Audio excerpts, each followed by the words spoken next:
good morning. It's the Big Mad Morning Show, 918-460-KMOD. You can also text BMMS and then what you want to say to 82945. Listen online, the website that rocks, KMOD.com. Past shows are available on iTunes. Search under BMMS. Listen with your cell phone. Get the iHeartRadio app. Available from the App Store of your cell phone provider. More on that at iHeartRadio.com. And we're on Facebook. Facebook.com/BMMS69. That's where you can hang out with us each and every day. Good morning, Lindsay. Good morning, Corbin. Good morning, Gimpy. Well, good morning. This week we got tickets to Disturbed. They're going to be down at the Paycom Center on a Saturday. How awesome is that? Tickets available at Ticketmaster.com. We got best and worst of the weekend. We're going to do Our Listeners Are Awesome. We love chatting with listeners. They share their story. Jeff Hensley, of course, will be joining us to talk about divorce, custody, guardianship, name change. Any of those things that have to do with family law, he can help. So get your question to us. He'll be on at 9. A couple ways to get your question over to us is via email, show@kmod.com, or you can text it, or you can call when he's on at 9. Congratulations to Nick Hunt of Chelsea. He won Flight 666 to New Orleans. Thanks to everybody that came out to Jameson's and Broken Arrow. The giveaway was awesome. We did villains who were some nasty villains. I think my favorite part of the giveaway was the guy who had no idea what he was doing. Yeah, None. that was awesome. His wife signed him up. And yeah. We're taking submissions for the Cancer Sucks Battle of the Bands contest. Submit the one-song demo on the contest page at KMOD.com. We're going to take all the submissions, narrow them down to 5, pick the top 2 who will open for Hinder at this year's Cancer Sucks concert at the Canes Ballroom on November 25th. And more on that at KMOD.com. And we have just started today. We got our first qualifier for, and Naomi Daniel of Sepulpa got qualified for the Bud Light Bedlam. Naomi might win a pair of tickets to see OU take on OSU in the last Bedlam game, along with some Bud Light swag, a $100 Visa gift card, in the case of Bud Light. Qualify every hour with us only from KMOD and Bud Light. So every hour, be listening. The giveaway, of course, will be before the game. We're going to do it after the game. That's the joke. Yeah. Tickets to next year's Bedlam. Yeah. And if you've never been to a Bedlam, you're talking about going to one of the more historic rivalry games that from the foreseeable future, this is it. Yeah. So be part of history and you could win the Bud Light band Bedlam from KMOD and Bud Light. I was reading this story about these kids who figured out to make electricity out of urine. Okay. And like, I'm not a stupid person. I'm also not a smart person, right? If you give me some sort of problem with the house, I can figure it out. Yeah. If there's a hole in the wall, I will figure out how to, fix the hole in the wall to a degree. Or make it bigger. In my case. If my kid's toy is broken, I can problem solve that. Yeah. Right. But if you ask me to figure out how to turn urine into electricity, I'm not your guy. No, nor am I. I can deal with some common sense. A car to a degree. I can get you in the ballpark. Right. I can get you on the continent, but I ain't getting you to the city or state. Okay. Right. So like if your car's making a weird noise, there's a couple things I can go, okay, I think it's this, but you should go see someone who has years, even an ailment. Right. To a degree, I can be like, hey, I think it's, if it's a dull pain, means something different than if it's a sharp pain. And so I can narrow it down. But again, if you need somebody to get you on the continent, I ain't your boy. And definitely not when it comes to creating urine out of electricity. These two girls created it in like Uganda. Okay. Because there's always piss. Well, yeah. People are full of it. Endless amounts of piss. And so the idea of, hey, why don't we make electricity of the abundance of stuff? I don't know. I'm just making a very crude, probably unfair assumption of feces and urine running through the streets of Uganda. Yeah. And they're like, what's in abundance? They find it, make electricity. So then how? Yeah. Does it matter? They did it. No. They did. Yeah. And, you're like, oh, well, what about cancer? True, but for them, that's the big, stable electricity. I think people don't realize how lucky we are. Yes. Sounds stupid to say out loud, but to have stable electricity, when you look at a map of how many places don't have stable electricity, meaning like you turn your switch on and there's power guaranteed. Mhm. Right. And it stays on until you turn it off, short of a, thunderstorm. Right. Or you didn't pay the bill. Or you didn't pay. Right. That's a you problem. Right. And how lucky we are. And so the idea, that's not something I'm like, I need to figure out electricity. I'll give you, in my neighborhood right now, there's the neighborhood Facebook group. They're complaining about people running stop signs. Oh, no. And doxing people, taking photos of their cars. And I have the opinion of, one, you've never ran never. Mm-hmm. You're doing 3-second stops every time. Yes, there's slow children playing. Stop it, right? Also, how lucky are we Mm-hmm. that that's the complaint in my neighborhood? Right. Right. Sure. You could be dealing without power. The sun goes down. Well, I guess we're going to go to bed now. People breaking into homes. Mm-hmm. Drug manufacturing. Right? Abuse. Kids running rampant. Mhm. I'm so lucky to live in the neighborhood I have that the biggest problem we have is people running stop signs. And I don't get it. So that's the problem we're focused on, is getting people to stop completely at stop signs, not worrying about how to create electricity. By the way, not adults, girls, Yes. young girls created this solution to come up with. So that got me thinking of, what is the thing in an apocalypse scenario that you would be the person that they would rely on you to fix? Oh, damn. Fix something. Lindsay, Damn. a dam. No. Okay. Hell if I know. What are they going to have me fix? Their hair? Who knows? Well, that's why I'm Uh, asking. make sure that we have enough clothes packed up. I mean, I can pack some stuff.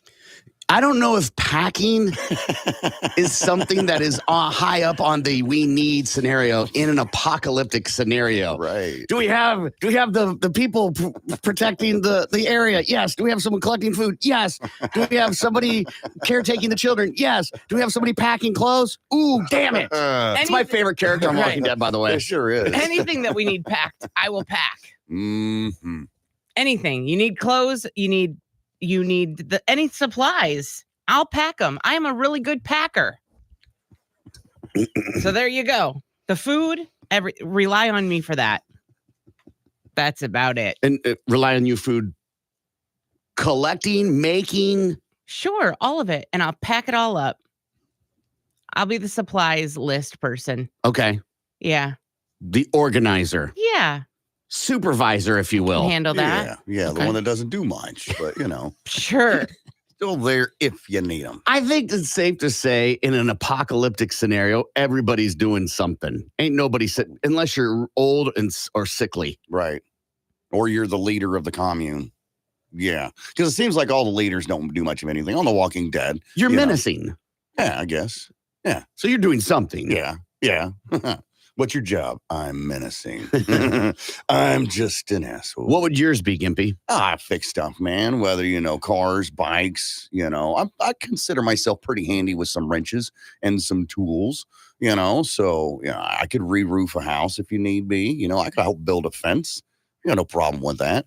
So I guess general handyman. There you go. That's going to be my title. Maintenance guy. Yeah, there you go. So, okay. Toilets clogged. Call Gimpy. Okay. Mine would be probably reconnaissance, like go Okay. out, check for new vehicles, Okay. new things. Can you be quiet and sit by yourself and just observe? Right. That type of thing. Okay. That's fun. Go out for a few hours, you come back. Right. Can you move in peace? Uh-huh.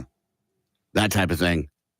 Go out there just scavenging, whatever. Yeah, I'm Mhm. fine as a self-starter. Yeah. I'm fine. I can be very quiet. I can move with soft feet. Right. So in a zombie apocalypse, would you rather be on your own or like in a community, like, they do in The Walking Dead, where they got the small communities, whatever? Powers in a group. Mm-hmm. I think Okay. So I think I would want to be in a group. Okay. Part of me says do it alone. You ain't got nobody slowing you down. You're just responsible for yourself, Mhm. you know, and might be easier to take care of yourself than to have to worry about all the other people as well. But I get what you're saying. I mean, as The Walking Dead has shown us, Mhm. it isn't the zombies that are the problem. Right. It's the people. It's the other people. And that's another reason just to do it on your own because you don't know who's who in your community. You think everybody's all fine. And the next thing you know, they're stealing your babies and eating them. Yes. However, there were many times the group as a collective group helped, like did better than when they were on their own. I guess. What was it? What's in the beginning when she was on her own in the house Oh, right. Oh, hell. that Daryl got with? Yeah. Her Yeah. husband beat her? Yeah. Carol. Carol. Yeah. She was by herself for a Mhm. long time, right? Yeah. And it Yeah. didn't bode well. Mm-hmm. That new series, the Daryl Dixon series, is pretty good. He's in France now. He got a ship to France. Pause. Yeah. So in the new Walking Dead, in the apocalyptic world, Uh-huh. zombies have taken over. Uh-huh. Daryl somehow Yeah. took by boat, which would be a month-long trip Yes. to another country. Yes. Does it explain how he got there? Well, he was looking for some gas for his motorcycle, and there's some guys that are like, hey, we can get you some gas. We just need you to do some work for us. And their work is just rounding up zombies, okay, and then putting them on a trailer or whatever. And then they shipped those zombies off to France. Yeah, I know it's weird. Why? I don't, because they're doing weird experiments with them, making them like super zombies. How would they get the information that France was conducting this research? Somebody from France came over on another boat. Okay. Yeah. Where did they get enough fuel to run a boat? I don't know. They didn't I understand this is a big problem with me. Like, I need logic. Yeah. I understand that I can't. Yeah. I'm just not built that way. Yeah. I'm sure it's fine, but it didn't go into great detail. He was working on this boat or whatever, and then I guess mutiny broke out or whatnots, and on the boat. Okay. boat. So he ended Sure. up taking like one of those dinghies, right, and just trying to escape. And then that's how he ended up in France. Just Okay. kind of floated across the ocean, but In a dinghy. in a dinghy. And now Carol's coming back for season 2. She's gotten word that her man is in France. Okay. Yeah. She's looking for Daryl. She found a On guy. the whole globe. Yeah. Were they actually together Yeah. as a couple? They were. Yeah. Were they? I thought they were just like super close friends. I Yeah, mean, me it too. was implied. Yeah. I'm sure that they bumped uglies at least once. I don't know. I don't know about bumping uglies with strangers in the post-apocalyptic world. You got to do is what you got to do. I remember her hooking up with the king, right? Didn't she marry him? at one point? Ezekiel or whatever. Yeah. Okay, so he's in France Mhm. and speaks no French, I'm assuming. None at all whatsoever. And so this has got to be a really boring episode for only his dialogue and a bunch of French people speaking French. Yeah, it does have the subtitles, and Does they it do, really? Yeah, and they switch over, back and forth. They're like, "Oh, you speak English," whatever. He ends up going over there and hooking up with some nun or whatnot who's got to take a child who is the Messiah. Well, at least that's what they Like hooking up, No, like just connecting, partnering. Okay, Yeah. I just want to make sure. I I was think like, that's an awesome turn. Yeah. They may end up hooking up though, because their relationship. He's kind of gotten soft for this kid. He was going to take off. He's like, "Screw you guys, I'm out of here." And then at the end of the last episode, the kid's like, "Hi, Daryl," and then he turns around. He's like, "Well, I guess I'm not leaving anyway." Yeah. Something to that effect. I'm paraphrasing, but nonetheless, That character annoyed me after like the 3rd season because he started as this super rebellious anti guy, and then he was go with the flow guy, Yeah.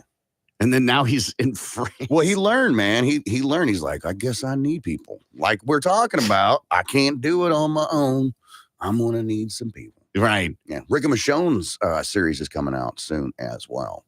So just because I've stuck with it this entire time, I figured you guys needed the update. No, I'm good with that. I'm good with that. I don't have time to watch another show, but Mhm. in Yeah, an I'm sticking with in an apocalyptic world, the idea of getting on a ship doesn't sound like a great idea. Yeah, but if you got to escape all the zombies and the other people that want to kill you, Except you're putting zombies on the ship. yeah, but they're not in the dinghy though. Not in the dinghy, which is what got him across the ocean. How? I don't know. But somehow. Yeah. It's great. It's a good show. I could be wrong. I don't think dinghies have shelter. Nope. No. They're open air Yeah. vessels, if Yeah. I'm not mistaken. Mm. And the ocean, a son of a bitch. Yeah. Yeah. A real see you next Tuesday, the ocean. Yeah. Somehow he made it. Sure, because it's the TV show. Yeah. Mhm. Makes sense. Sure. They have just milked every drop out of that thing, haven't Oh they? yeah. Yeah. Oh yeah. And they're going to continue to do so. There's no way it'll be as good. The only way that show will be good Mhm. again Mhm. is to put it on HBO. Oh, They've got to elevate the show. really spice it up a little bit. Yeah, I'm not saying you got to show boners or anything. What? Mm, What? Hold on. Yeah, I'm not saying you got to show nudity. Right. Straight to boners, huh? I get it. There's not a lot of boners on TV. No, there's No. not.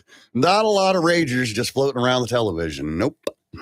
V's and some boobies. Yeah. Not a lot of P's. So are you fighting for more boners on TV? Is that what I'm hearing? Who cares? you may as well. need boners. I literally don't care if there's a boner on TV. It don't bother me none. I mean, I guess I've been watching with that stupid dating show where they're fully naked. Oh, yeah. There's no boners though. Right. I don't. What's the big to do? Normalize boners. Normalize boners. Yes. Hey, It's just a wait. boner, hey, man. hey. Boners happen. Right, right. I want the Sometimes. cat hanging from the tree, and Yes. it's got a Hang a there. solid soldier. Mhm. It says Right. boners happen. Boners happen. Yeah. Little kitty boners. Yeah. You're weird, man. Kitty. Kitty. Kitty. With two T's. Again, important clarification. Enunciate. Commas and enunciate. We're learning so much. Oh, yeah. The more you Let's know, move on. Tickets to please. Disturbed, which this is, we'll be giving away at 7:30. We got best and worst of the weekend, and Jeff Hensley will join us at 9 to answer your questions about divorce, custody, or guardianship. Take a break, and we'll be back.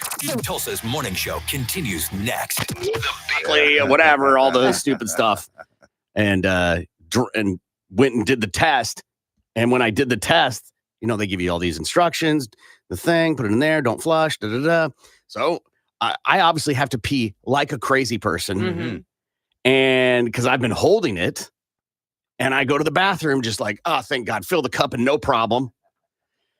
Done being a good boy, and I flush. And they're like, I go out and she's like, did you just flush the toilet? And I'm like, yeah.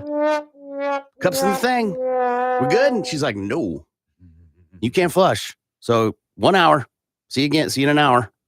And you're like, and if you didn't do the test, they fired you. Oh. And I was like, So I went and ate and panicked, went back and did it again and was like, did not flush. Like she even put a note on the thing. Don't Yeah. flush. Did she say like it happens? No. Or was she mean about it? No, she wasn't mean about it, but she Yeah. also wasn't empathetic. Yeah. Right. She's there to do a job. Right. She's seen all the tricks. Mm-hmm. You go in there and you're peeing like you're running out of, like you haven't peed in days. Yeah. He is well aware Mhm. that you're trying to not pass a test. Uh, They're not stupid. They've seen all the tricks. Yes. Mhm, Yes. mhm. The question is, how many people lost their job there after that? Did anybody? good question. No. No, We're all Johnny Fever. In of this the places I've worked that have had drug policies, Mhm. I've never seen and alcohol. Yeah. I've never seen somebody get fired. Wow. And I know that some people didn't. Yeah. So maybe there was an internal like, hey, you get a warning and Right. next time though. We'll test you. Possibly. Yeah. Mm-hmm. I don't know. Robber uses sledgehammer at a gas station. So police in Nashville have arrested a man after he heard Peter Gabriel's song.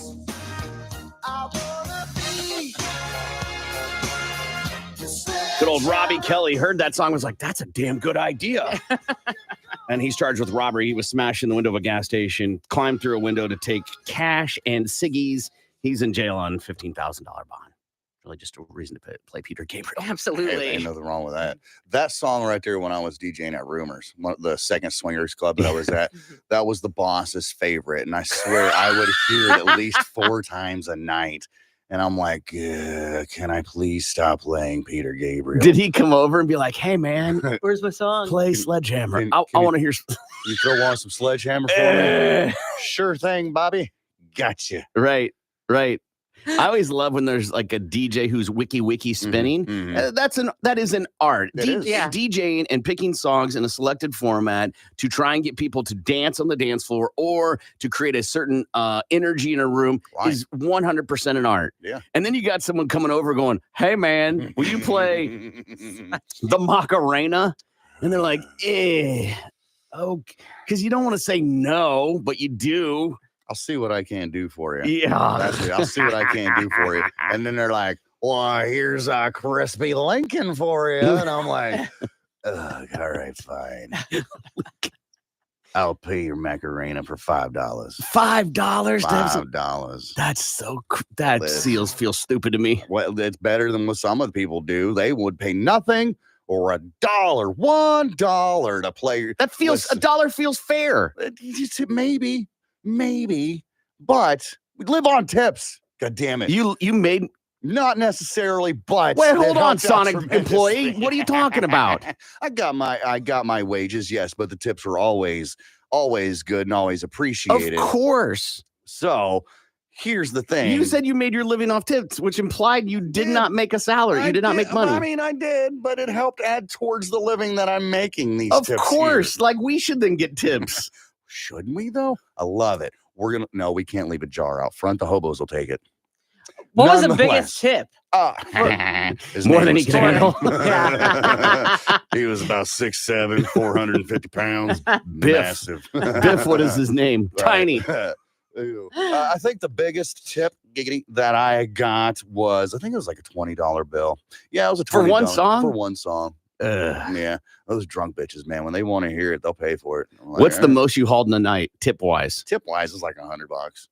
Damn. That ain't too awful. not bad. No. And I don't have to split that with like, the other bartenders, Right. waitresses, or whatever. That's all me. So that was Would they split their tips with you? no, hell no, never. But they had to split it amongst themselves Sure. or whatever. So I was total separate entity, got to keep everything. I've never tipped a DJ ever. Well, I've told him to get out of that career, but I mean, Yeah. That's I've a never. horrible tip. That's technically a tip. I've never. No. Yeah. Now, if you were did you ever DJ a gentleman's club? No. Oh, okay. No. I I- mean, I'm not saying that I wouldn't or wouldn't have back then, but no. It's like having to be an employee at a weed store. What are you talking about? Right. Yeah, right. That's true. Good point. Nothing would ever get done. Cinnamon. to work. Wait a minute. Who's going to announce Cinnamon? Get off of Cinnamon's lap, Gimpy. Come on. She likes me, man. Right. It told We're me. trying to pay each other's electric bills. Come on. Predictions that were made in 1923 of what it would be like in 2023, which Oh, is, fun. That's for cool. those that don't know, you're 4 days into it. One, the workday will be only 4 hours long. Ha. Check. Yeah, right. We got that one, don't we? It says that because of electricity, work will only be 4 hours long. Hmm. That's what they said in 1823.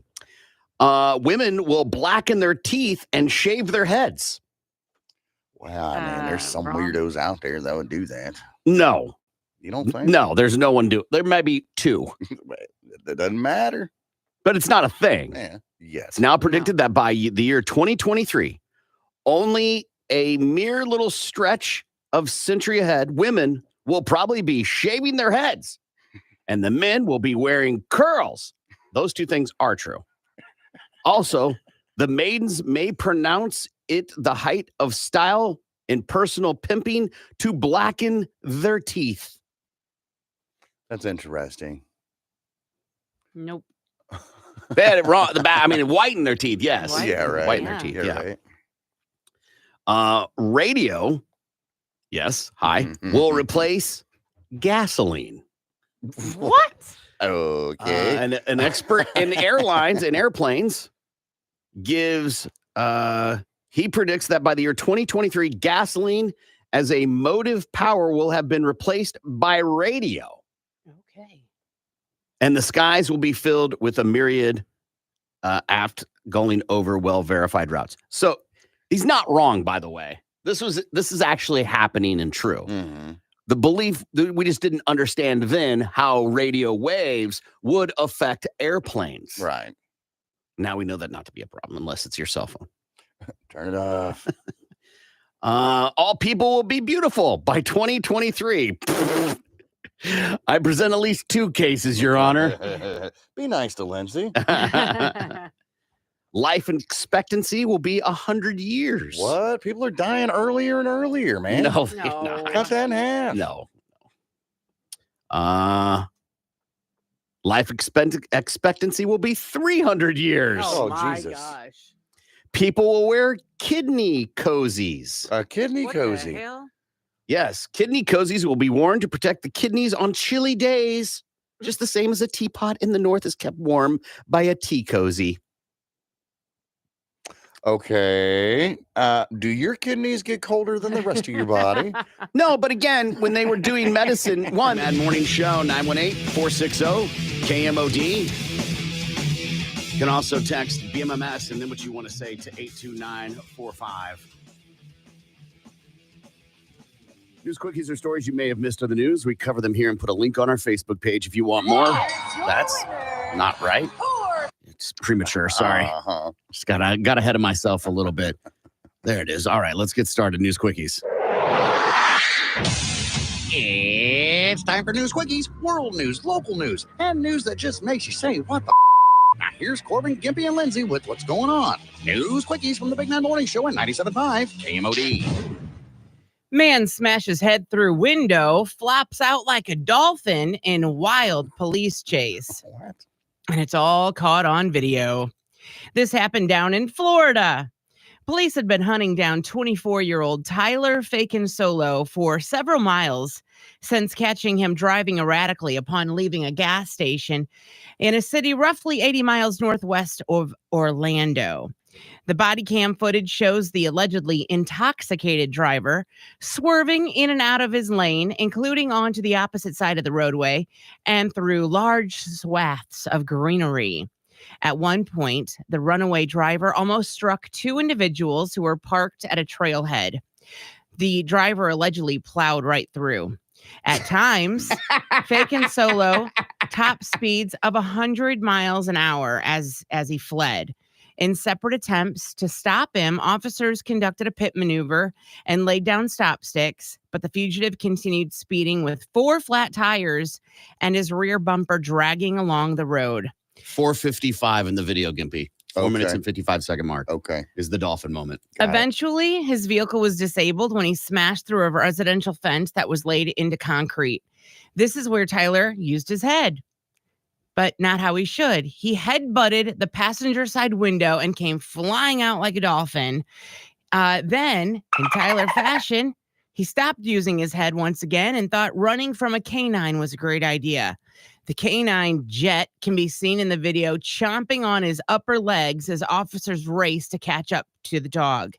"He's biting me! Yeah. Please stop him, please!" he screamed No. moments before deputies released the hound and cuffed the driver. Solo then tries to tell officers somebody tried to rob him, to which an officer says, "Okay." He was taken to a hospital where he allegedly admitted that he was high as F. Yeah. He was charged with driving under the influence of alcohol or drugs, aggravated fleeing with injury or damage, and resisting without violence. His bond was $53,000. His next court date is set for November 14th. Wow. Yes. Just open the door, man. Right? Challenge Mm. from your knees. Yes. Propel yourself any distance, much less up and out. Right. And through a window. Well, he broke the window and then he dolphined out, right? Yeah. But like Either way, yeah. from your knees, because Mm-mm. he's not standing in that car. Mm-mm. Oh, no. No. I guess he could be squatting. Yeah, probably. He's got his legs kind of pushed on the driver's seat, maybe, because he goes through the passenger window, Yeah. right? Yeah. And then just kind of lunges his way out. That would make sense. But either way, Not easy. Not Oh. easy at all. No. Impressive. right? Yeah. I love dog chase videos. Yeah. please, if I ever get in a scenario where I have to run from the police, which is not in the arc of my life. Not on your bucket list. No. I hope it's not with a dog chasing me. Oh no. I have some friends that are canine officers and they would never say this, but it feels like they love the opportunity to let their dog do the work. Well, yeah. I mean, it makes sense. Why do the work if you don't have to? The dog will find you Every time. and will bite down on you Every time. and cause unnecessary damage Yes. to your body. You talk about a special set of skills. Those dogs have it. Yeah. Yeah. Yeah, they sure do. And all they want to do, please their master. That's it. right. And they are good at it. Did you see him? Did you see him? I bit him hard. Yeah. Yeah. Give me my toy. Give me my toy. Right. Pantless suspect trashes community pool. This comes out of Arvada, Colorado last Thursday. One of the employees showed up at like 4:58 in the morning. All right. I guess they had to start work at 5. Whatever. So notices that there's a break-in at the George J. Myers Swing Center. He goes ahead and calls the police. They come out and they do their investigation. They say that the dude broke 3 windows and damaged some things inside the building, cost about $4,000 to $5,000. They say that he threw a speaker through the glass door. That's how he got in. And when he got there, he went in with pants on, but he left without any. Somewhere along the way, he lost his pants. They say that he's still on the loose. He was last seen wearing a gray long sleeve shirt and some leopard print undies. Not a leopard print guy. Nor am I. Yeah. Suburb of Denver. Yeah. For those that don't know. Yeah. Police apologize for mistaking 8-year-old as a wanted felon. So police in California are real sorry after mistaking a young boy for wanted vicious felons. Sacramento officers pulled over a pregnant woman with her 8-year-old son, thinking the child matched a wanted juvenile's profile. Despite complying with instructions, the mother was informed later that her son resembled someone who officers had been watching for 2 years based off, quote, hair texture and a white shirt. Ooh. That gets him every time. Yeah. I feel like there should be a couple more. If you've been watching him for 2 years, You Yeah. you should really have another attribute, like, I don't know, above 36 inches tall. Right. Right. Maybe, I don't know, scar, tattoo, something that says I'm not 8, whatever. 8. Yeah. Yeah. I went through the police report and saw, and what had happened was a patrol unit saw somebody get in a car that was like a quick resemble. They tried to follow the car and the windows were tinted. They couldn't see in. And so officers' suspicion triggered a high incident stop, which is where they come with guns blazing and Right, yeah. right. So the mom, by the way, 9 months pregnant, has to get geez. out of the car. She says stay in, she tells her kid to stay in the car as she's, walk backwards to the sound of my voice. The kid gets out screaming, saying, please don't take my mommy. Oh, geez. And that's when they're like, oh, My bad. and the people, when they pull over, they roll their windows down. They do the things you're supposed to do. Right. And she says according to the report, she looked in the rearview mirror and saw so many officers with guns that she knew this was something serious was about to happen. yeah. And she wanted to comply the best she could to not, but she still doesn't understand how they confused an 8-year-old boy with a wanted felon. Right. Yeah. How scary. And I'm surprised she didn't go into sudden labor. Yeah. That panic and Yeah. All these stories are on our Facebook page, facebook.com/BMMS69. Tulsa's morning show is coming. It's just, you barely graze it. Guys will go, but did that just hit my, Is that like when you get it twisted, when one gets twisted? oh No, no. it's a different thing. That can happen while you're sleeping. Yeah, that happened to a kid in school, in elementary school, Yeah. and he had to have it removed, I think. It typically, if it can't be, which it's weird to say this with you're using a child reference, is Yeah. it has to be massaged. Oh. And then, but a surgery sometimes is necessary to untie it. Testicular torsion Yeah. occurs when the testicle rotates, twisting the spermatic cord that brings blood to the scrotum. The reduced blood flow causes sudden and often severe pain and swelling. Testicular torsion is most common between the ages 12 and 18, but can occur at any age, even before birth. So Wow. like what happened is like a Karen went to God and was like, hey, this feels hardly fair. Yeah. Once a month I'm bleeding. I gotta Mhm. carry a kid and grow an organ inside me and then dispose of it.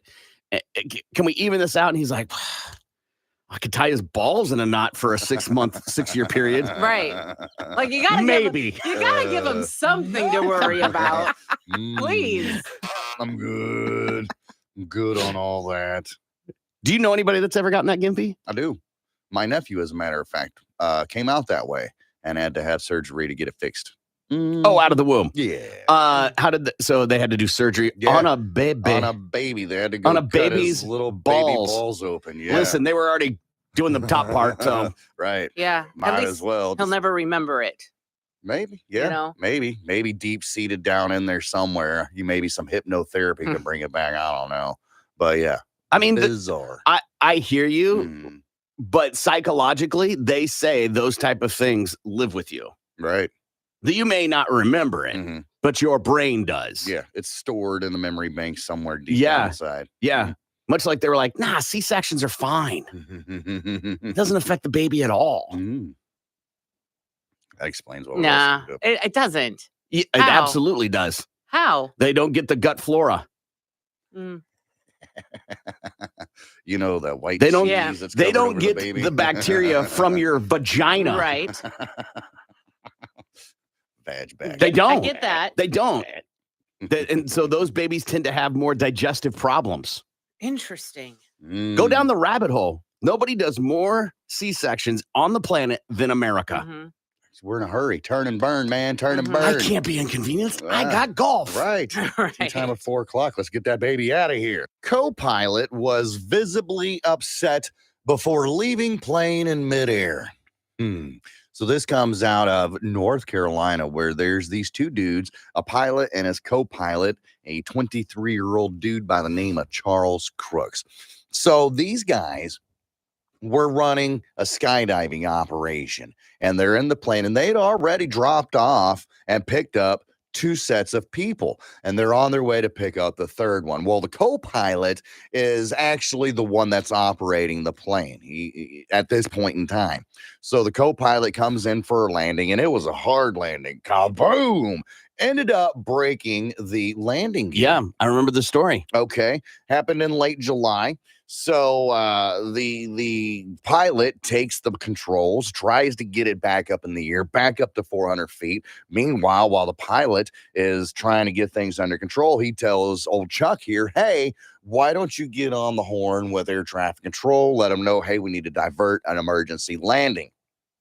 Well, instead of doing that, Chuck opens up the window and then barfs out the side. Typical. Okay, the guy's shooken up a little Adrenaline bit. dump. Yeah. Absolutely. So the pilot's like, hey, bro, get it under control. Get these people, on the horn. We need to make a Get landing. it together, man. Yeah, instead, he decides to go ahead and lower the ramp from the back of the plane. And that's when old Chuck got up and then takes his headset off, starts walking to the back of the plane, apologizes, and jumps the hell out. Now, Chuck, the pilot did end up landing the plane in a field. Chuck was found in the back of somebody's backyard as a dismembered mess, and the incident is still under investigation. Yeah. So did he just go crazy in that moment? I guess they said that he felt really bad for the hard landing, which I understand. And the guilt just overtook him to just jump out of the plane? Yeah, overtook him. Said that he was visibly upset and just said, you know what? F this. I'm out of here. And then there he goes. Drugs. Possibly. Drugs feels like a better answer. Mm-hmm. I'll do you one better. Fun. Falling airplane part barely misses officer at Maine state capitol. So police officer's lucky to be alive after he was standing just a few feet when a 6 to 7 pound steel sleeve smashed into the ground outside the main entrance of the Capitol on Friday. An officer who works as a screener to the building was walking less than 10 feet from where the part fell. The FAA is investigating and says the part is likely from a large airliner on an international route. Or so they'd like you to think. Is that common for parts of planes to just fall off like that? I've seen other stories where like the landing gear fell off and, ended up going through somebody's roof or something. But I feel like that's just every now and again. This says things fall off aircraft every day. The Navy recorded an average of 460 incidents per year in the 80s. In the commercial world, Boeing received 200 reports of structural parts falling off its planes between 1989 and 1984, so a 5-year period. Okay, so in the 80s, it seemed different because in the 80s there were a lot of plane crashes. Pan Am being one of the airlines that seemed like they had a bunch of crashes, which I didn't think was right, but I mean, whatever. I think that the number of plane crashes every year isn't a lot. Okay. I could be wrong, but hold on, I'm getting to the 80s. We'll just go 86. Sure. 1, 2, 3, 4, 5, 6, 7, 8, 9, 10, 11, 12, 13. Oh, God. We're at a baker's dozen. Yeah, but do you know how many flights there are a day? Yeah, I'm sure there's a lot. Thousands. It's okay. So 13 out of 1,000, but still, man. In a year. Okay. So times that by 365. That's not very many, bro. I guess. It just seemed like it's literally the safest way to travel. Says you. As not me. Parts are just data. Falling off. Data. Facts. How many times you be driving down the road and something just fall off of your car? Yeah. It's only happened to me once. Yeah. And then it's usually later, like, where's that? Right. I was driving. It was a 1980 280Z. Okay. And rusted floorboards. It was a turd. I paid $700. We pulled it out of a field, right? Well, I'm in Owasso at 86th Street, right there by the highway. Okay. You know what I'm talking about? Yeah. And I was going eastbound towards the research. A jerk. Okay. And she's being a bitch back. And it's just a very bizarre interview. And then another with Ray J and Speedy from Complex. And Ray J's promoting some sunglasses. And he's like, they're unbreakable. And the host of the podcast, of the video is like, don't do that. Uh-huh. And he's like, no, they're unbreakable. You can't break them. Mm-hmm. And he puts them on the ground. He's like, step on them. He's like, I'm not. Don't do that. And he's like, they're unbreakable. Step on them. Step on them. Ray J's being insistent, right? Just keep pushing them. Yeah. Yeah. And so he grabs them and he's like, don't tell me they're unbreakable. And he goes, they're unbreakable. You can't break them. And he goes, ka-tink, and breaks them right on camera. Like, why would you? Did you never test them? Right. Why would you go? Yeah, I love stuff like that. Right. Oh, so funny watching uncomfortableness unfold in real time. Speaking of, let's do balls to the wall sports.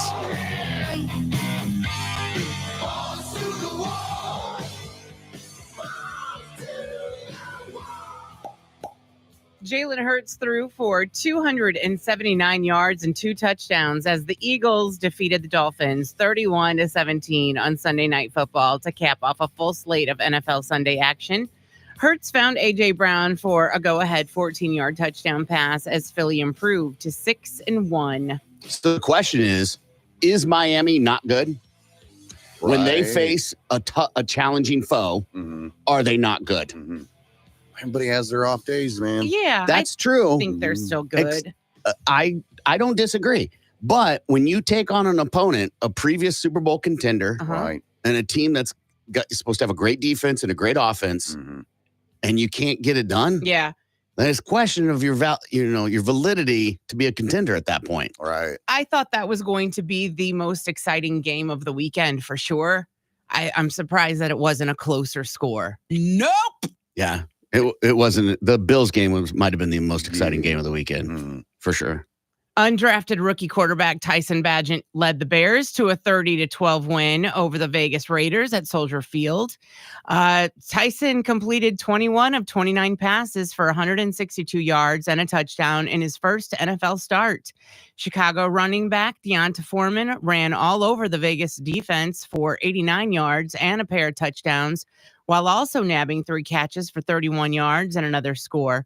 Chicago has now won 2 of its last 3 games to improve to 2-5. So the quarterback that is Tyson Bagent, he's from Shepherd University. Where's that? Exactly. Yeah. It's a Division II school that was a contender for the national champion. I think when he was there, but I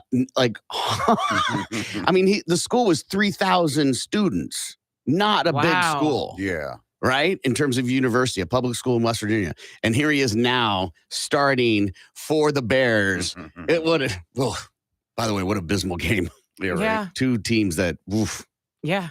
The Bears visit the Chargers next Sunday.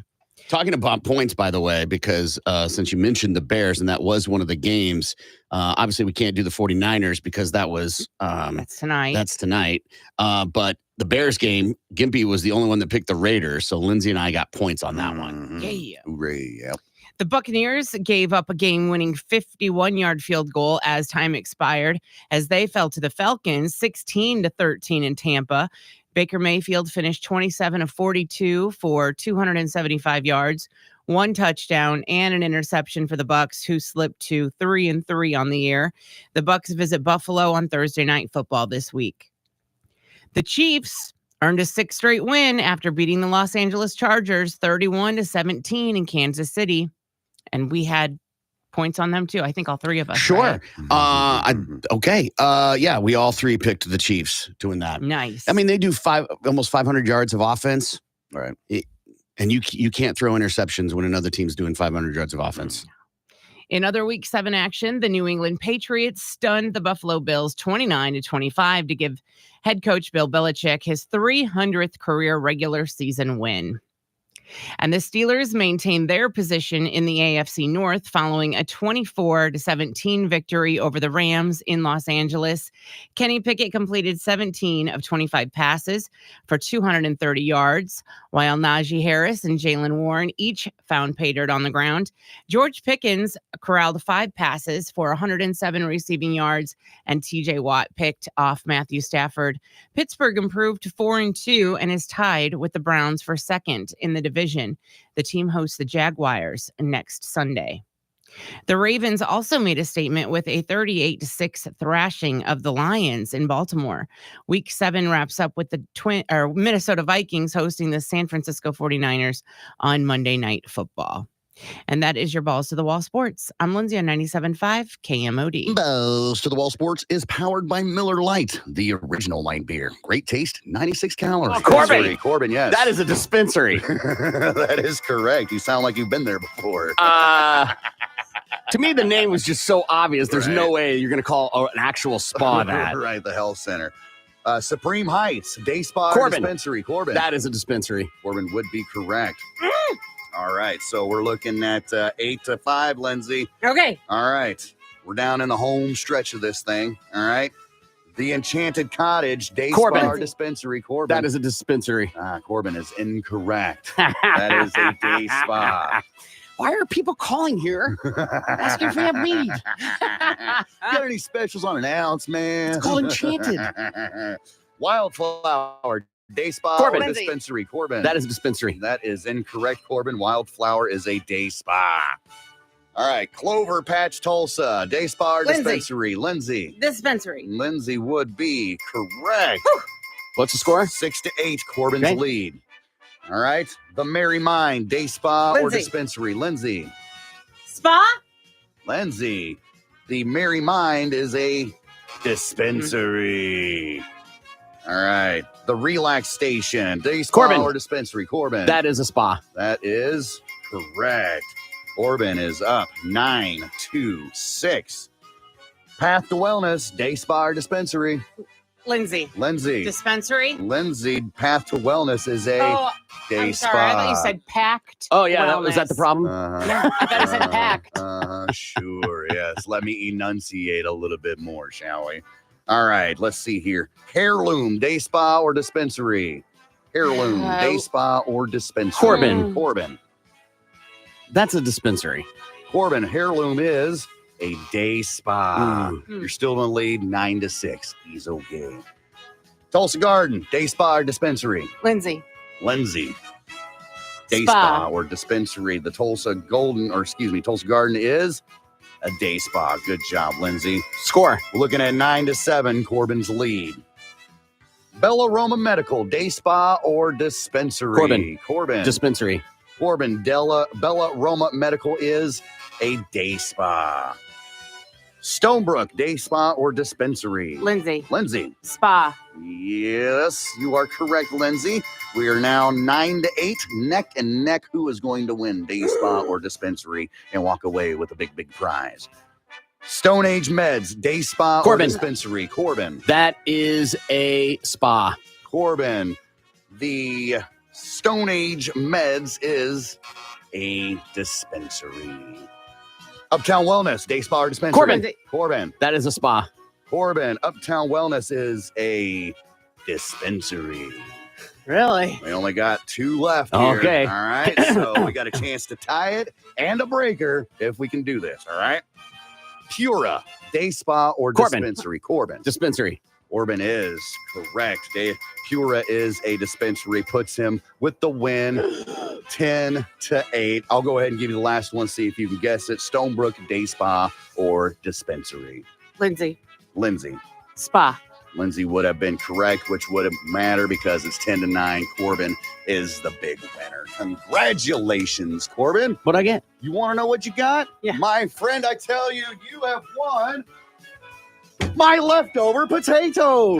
That's right, Corbin. I had Listen, dinner last night. I love it. That's awesome, man. I'm actually kind of hungry, so I think that's a fantastic This is gift. perfect. And you're not a horrible cook, No. so that's great. But, I just think it's just an honor to win. So I'm going to go ahead and give it to Lindsay. She put in a valiant effort. Listen, And, Corbin, I just appreciate the competitiveness. And, I'm just one guy on a team, and we're just a team trying to make the thing happen. And, it's an honor to be a part of the Ford Truck Series and anything I can do to make this Hilton Hotel team do the best I can.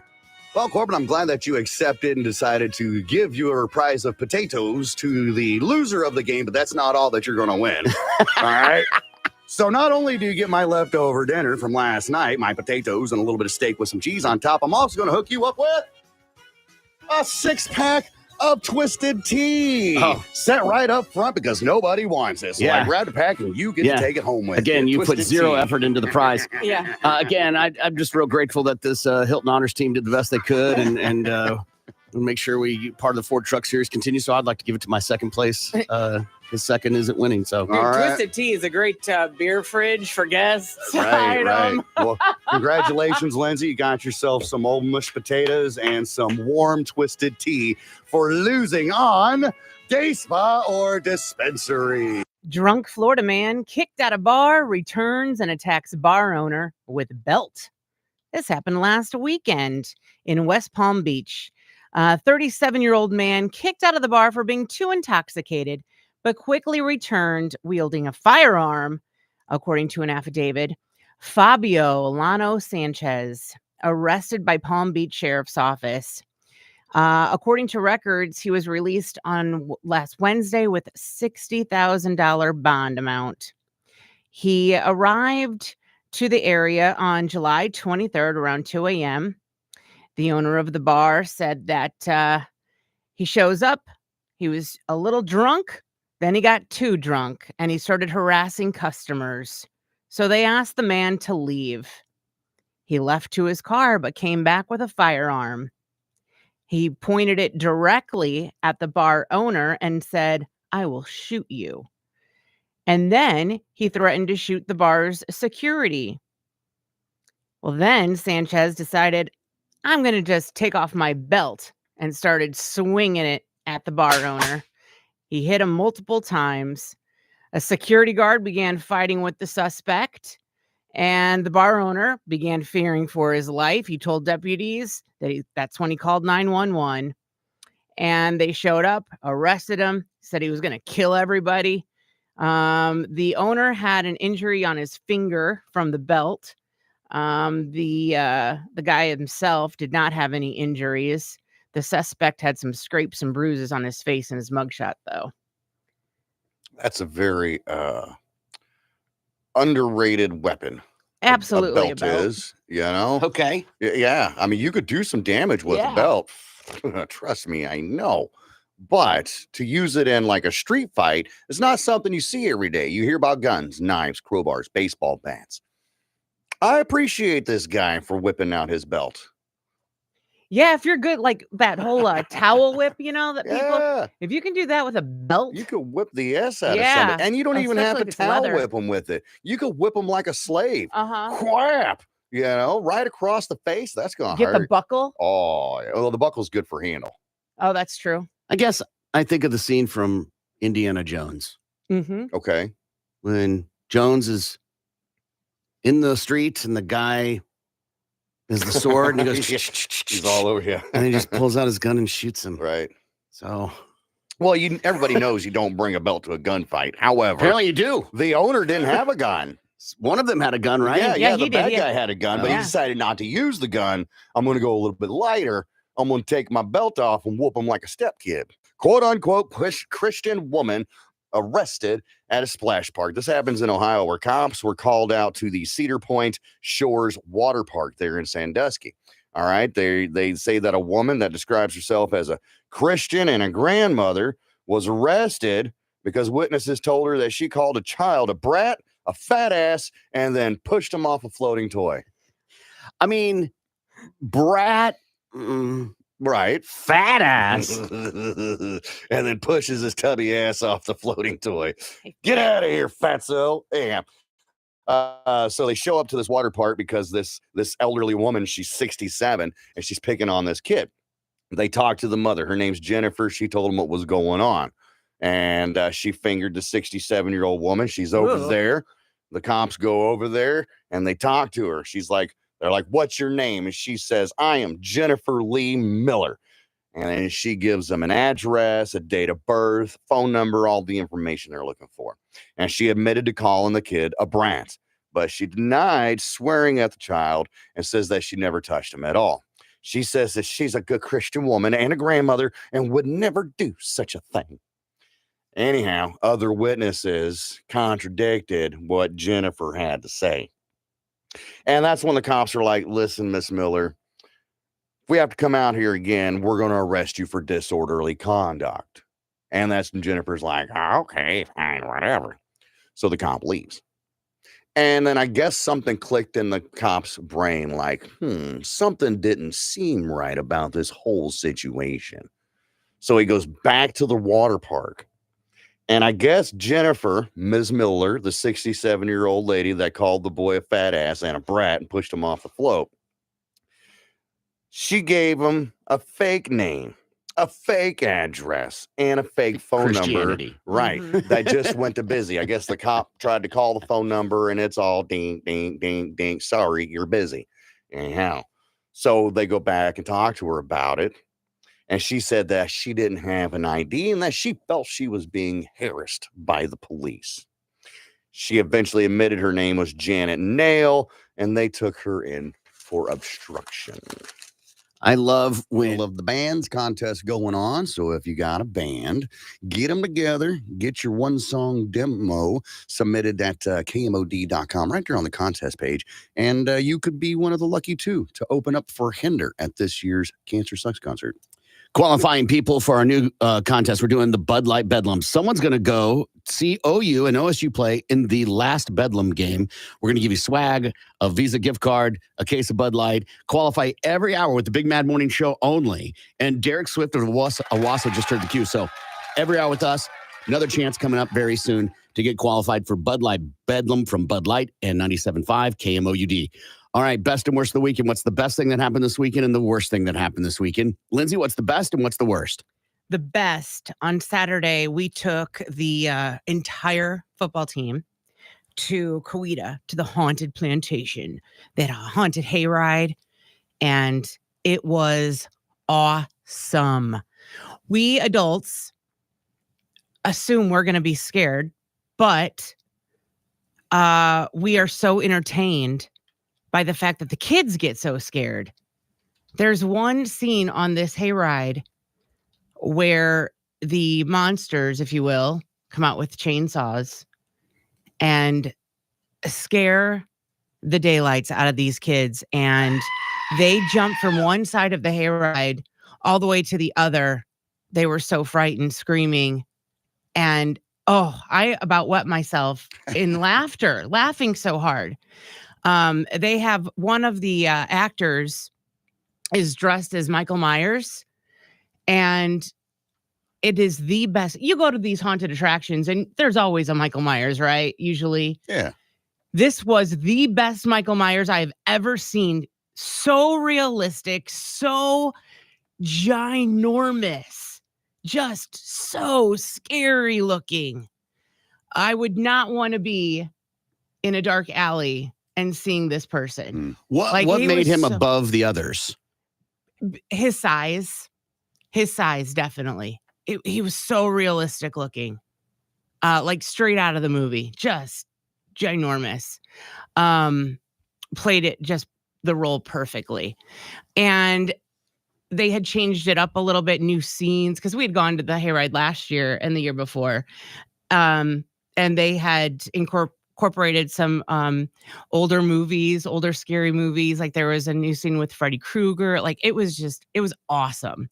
And then we also did the zombie bus, which is you're riding on a bus it reminded me of the bus from one of the Resident Evil movies. And you're driving through the woods and they give you air rifles, the paintball guns, and you're killing zombies with paintball guns. Like people Yeah. that are dressed up as zombies. Yes. That's fun. It was awesome. And they're playing music and you're just having a ball. And the hayride lasts about 35 minutes. And then the paintball ride is another probably 25 minutes to a half hour ride. And it's just awesome. It was such a good time. And then they have a full bar out there for adults.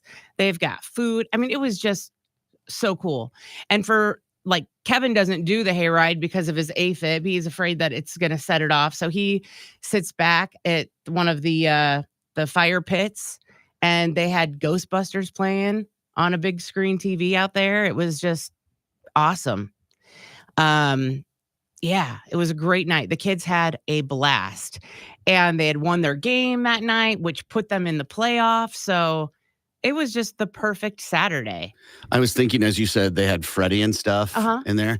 It's been 13 years since a Freddy movie came out. Yeah. Wow. And over 13 years since a Jason Voorhees movie was out, right? Mhm. And so do they have discussions every year at haunted houses and be like, hey, man, my kid who's 13 has no idea who this is? Right, but they're still scary characters nonetheless. And they all knew maybe. because you can hear the music, and then like But would they kids- know the music because Oh, they've yeah. never seen them if they've never seen the movie? Yeah, they all did. They all knew right away. They're like, oh, listen. They knew, like, oh, Jason must be coming up. Like, they know. They all know. And I wonder, do they get in trouble for copyright? Like, do they have to alter it just a skosh? Right. No. Right? Because you can't just show you football games in a bar, Right. right? Like, you can get in trouble for that. Mm. Or UFC fights because of copyright. Or a movie, right? Like, there's some copyright issues. I wonder if that happens with, we got to pay the license fee for. Right. Yeah. But it was good. The worst, I don't know. Maybe that the weekend just wasn't long enough. It flew by so quickly. That was because it was just perfect. Good weather and just really a great weekend all around. Best and worst of the weekend. What's the best thing that happened this weekend and the worst thing? 918-460-KMOD. You can also text BMMS and then whatever the best and worst is to 82945. Gimpy, what's the best and what's the worst? Man, pretty solid weekend for the most part. It's hard to pick a best. I mean, Oktoberfest after the giveaway Friday, that was pretty awesome.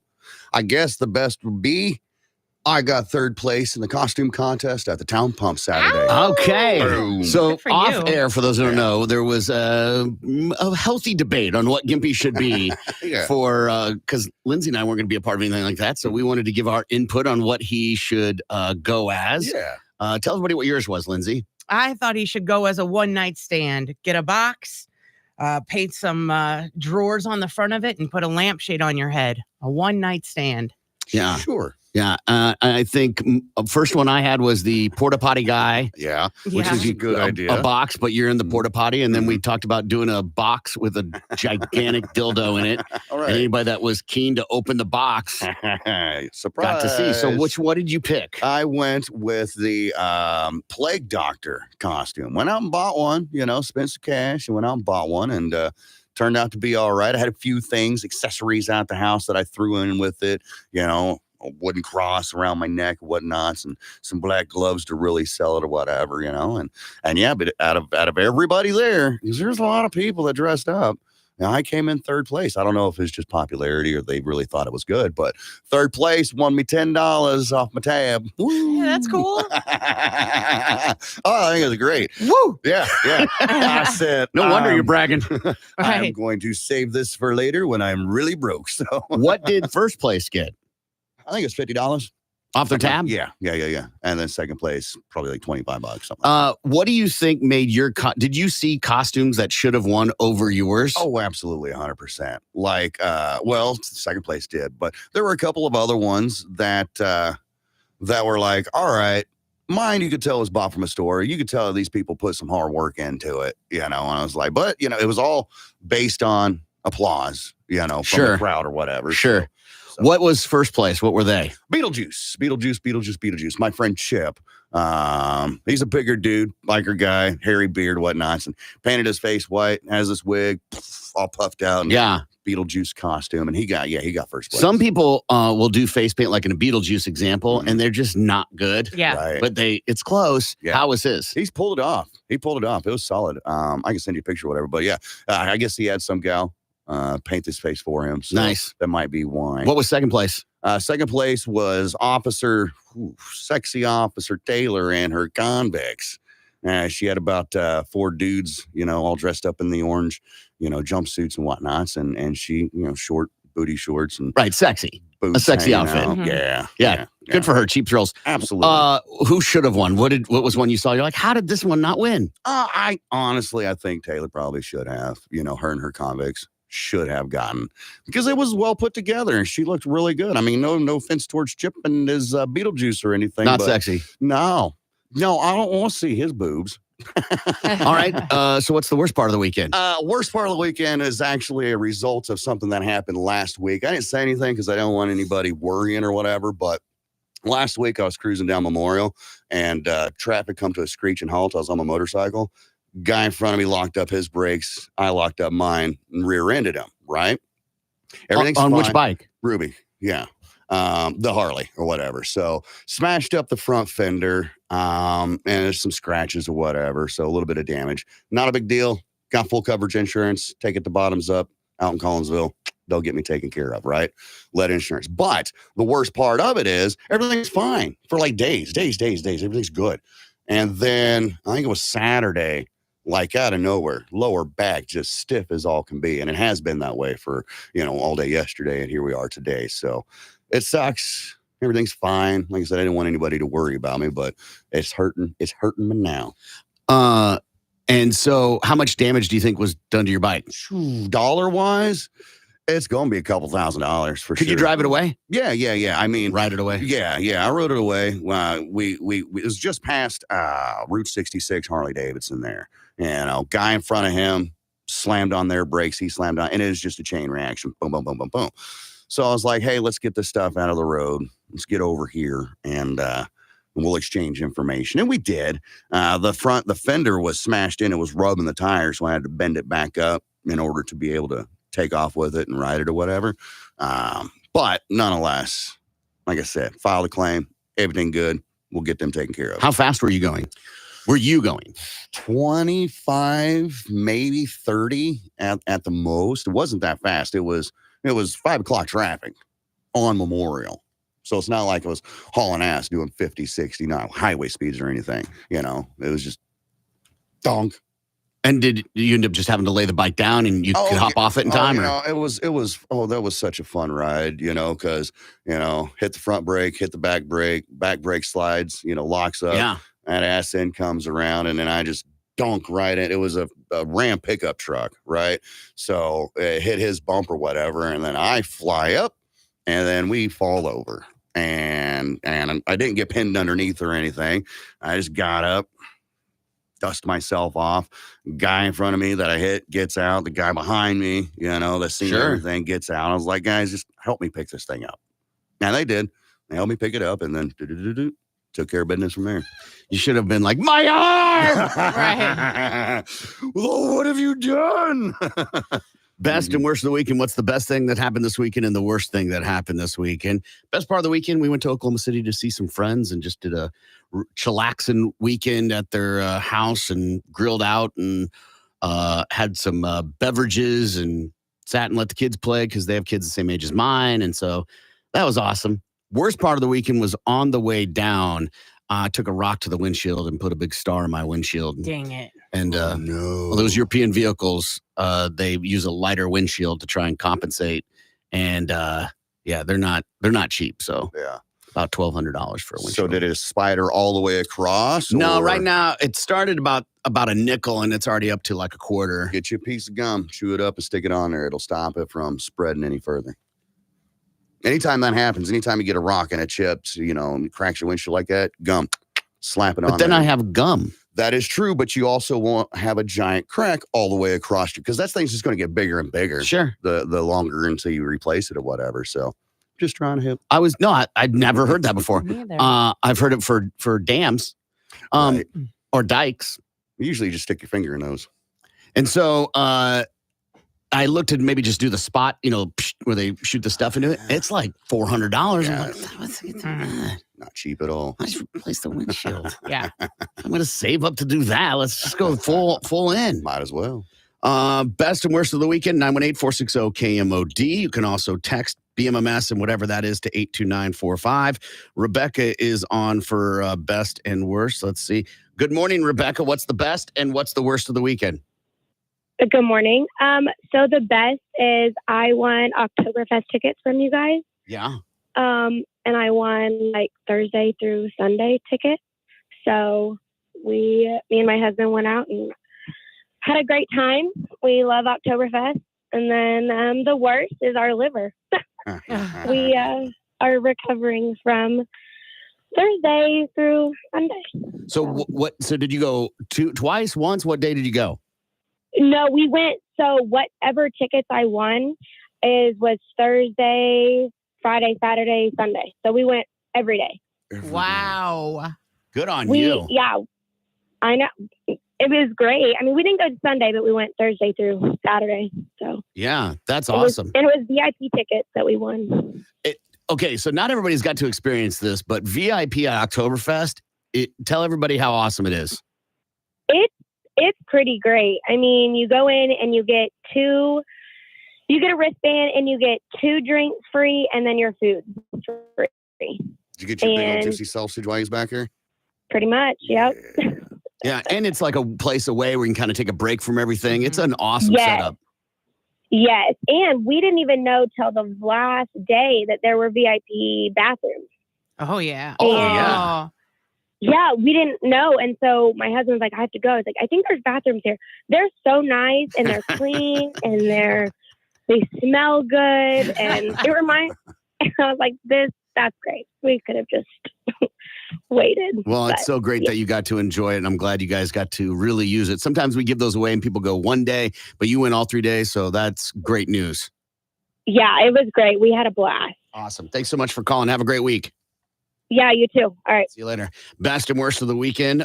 Best weekend, OU won. Barely. Worst was after leaving the hot pumpkin patch, my car decided to take a dump. Weird. And appears to be more than spark plugs and coils because it feels like the motor will fly out. That's no good. Best, celebrating my daughter's 9th birthday. Worst, my husband had to work all weekend. Best, spent all day Saturday in Daytona Beach for Biketoberfest. Worse was being around them drunken idiots Saturday night. Yeah. All right. We got to take a break. We've got tickets we're going to give away for Disturbed. They're going to be in Oklahoma City on Saturday, January 27th. Take a break and we'll be back. Tulsa's Morning Show continues next. The Big Mad Morning Show on Tulsa's Rock Station 97.5. Worth keeping. Who would you go to for that? You take it to the Antique Roadshow. I'm just saying, like, who do you go to appraise Playboy magazines? Right. Yeah. And if they're slightly used, does that depreciate their value? I would think. Mhm. Like, this is great, but pages 39 and 40 are stuck together. So, And also, if you find a Chiefs shirt and bring it to me, I'm going to be psyched and tell you how awesome it's worth right. is. Mm-hmm. I just, to me, that is the, when people are like, oh, these magazines are going to be worth so much money. Okay. I just don't buy into that. Right. If they're in mint condition. So what? Again, so what? Who Mhm. cares? You got to find somebody who's going to pay that kind of price, whatever. Exactly. Drew carried all. We see people on that stupid show, Pawn Stars, Mm-hmm. and they bring in super rare things. Mm-hmm. Right. And even they're like, it's not worth that much. So I don't know why a bunch of magazines Mm-hmm. would be worth $20,000. I think some of these stories get so over glamorized Right. to make them sound sexy. Mm-hmm. One junk removal company found weapons. We took out some old furniture, including a large desk from a man's house.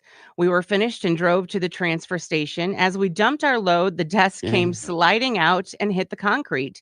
It broke apart, and lo and behold, a .357 Magnum revolver comes tumbling out. I'm surprised by these dumpsters that take on full pieces of furniture. Mm-hmm. Yeah. It's a junk removal company. So it's probably like clean okay. house. Yeah. Okay. Mm-hmm. Yeah, I got a buddy of mine that works for a local trash company, and he finds weapons all the time. He's found knives and guns and stuff. And yeah, that doesn't surprise me any. Does he have to alert the authorities if it's a gun? You know that? I don't know. I didn't ask. You think that would be something to ask, but I'm like, yeah, in that's case it's cool. stolen or part of a crime. That would make sense, yeah. Kelly Sarber, the president and CEO of Strategic Management Group, trash cans aren't the only places where creepy things are lurking. It's fairly frequent that we have homeless people mistakenly fall asleep inside a dumpster and delivered to a landfill or other processing facility. Did you say common? Yes. Yeah. I know it happens. It's fairly frequent, she says. Yeah. Same trash buddy. Same buddy that's trash, man. He's a good friend. He's not a trash buddy, all right? But same thing. He's had bodies roll out, people, homeless people that have fallen asleep in there. He has lifted up trash can to dump it, right? And found prostitutes back there at work. Behind the trash can, working. People doing drugs and stuff back there. So yeah, that's another not really surprising at all. Yeah. One guy says, I worked at a medical waste factory where we would find amputated body parts and bins full of blood and used needles. Yeah. Cold hard cash. I found $4,000 worth of cash in a cereal box once. Nobody will ever look in the tricks. Yeah. Local gypsies had been cleaning out their caravan and threw out the box of cash by mistake. Did you say gypsies? Yes. Huh. Yes. Okay. We managed to find the box and rightfully return them their money. I can only go with what I've seen happen with my trash being picked up. Mm-hmm. And they don't go through the trash. Right. They just dump it in the thing. Yeah. And on to the next stop, right? Yeah. And I would think when they dump it at the dump, they back up, open the hatch, dump, pull away. Same. Yeah. That makes sense for like private residences because mostly in trash bags. And if there's anything that's too large to go in there, let's say a couch or lawnmower or something like that, usually go beside the trash can, not inside of it, So I can see why they wouldn't go digging through your particular trash, a private residence trash. But with public dumpsters, these big ones, you got people out here all the time dumping stuff.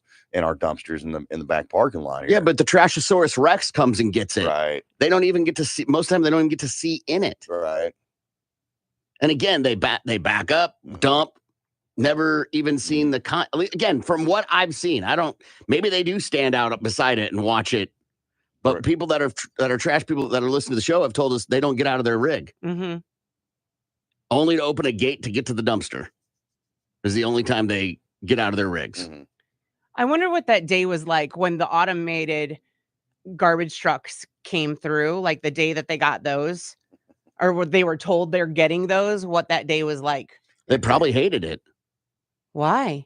Because it eliminated jobs. Oh, that's well, I still see 2 or 3 people in those trucks. For residential, but for Trashosaurus Rex that picks up the dumpster, it's one person. Right. Okay. Kelly Sarber, the president and CEO of Strategic Management Group, again said that we had a woman in New York City mistakenly toss her diamond ring into the trash. She then paid an undisclosed amount of money to have one of the massive barges that took waste from Manhattan to Fresh Kills landfill pulled out of service so the garbage collectors could dig through the thousands of tons of trash until they found it. And they did find her ring. Raccoons. My favorite thing about emptying people's trash is the raccoon surprise. You open the top of a can and stick your hand in to grab the bag, but instead grab a raccoon or two. I saved a few of those cute little creatures. Cute. Get out of here. Yeah, no kidding. Text came in. I also learned that people tip the trash man with cash and beer. Nice. I mean, cash, I've done that. I've tipped the trash people. The problem is they're not always the same people on every route. Right. And then, so I'm thinking them what, for the one time they did, I don't know. But to tip beer, I don't know if they drink beer. Mm-hmm. Right. You're just assuming at that point, and then they take it anyway just because of the gesture. Thanks. Right. I'm and a throw it in the recovering trash. alcoholic, Yeah. They're asshole. like the rich people who throw away new shoes. Right. Yeah. Brand new electronics. My friend's dad was a garbage man, and when he would pick up from places like Walmart, Best Buy, if they had TVs or PlayStations, any type of electronics, laptops in the garbages, he'd bring them home. He had friends that would fix them, and we'd get new electronics. Not I bad. know a lot of people have done that. Yeah. Go dumpster diving and find stereos and TVs and stuff. Yeah. Hospital biohazard waste. I ran a large trash hauling company in Georgia for 3 years. I can't tell you how many times hospitals threw their bio waste out to save on disposal fees.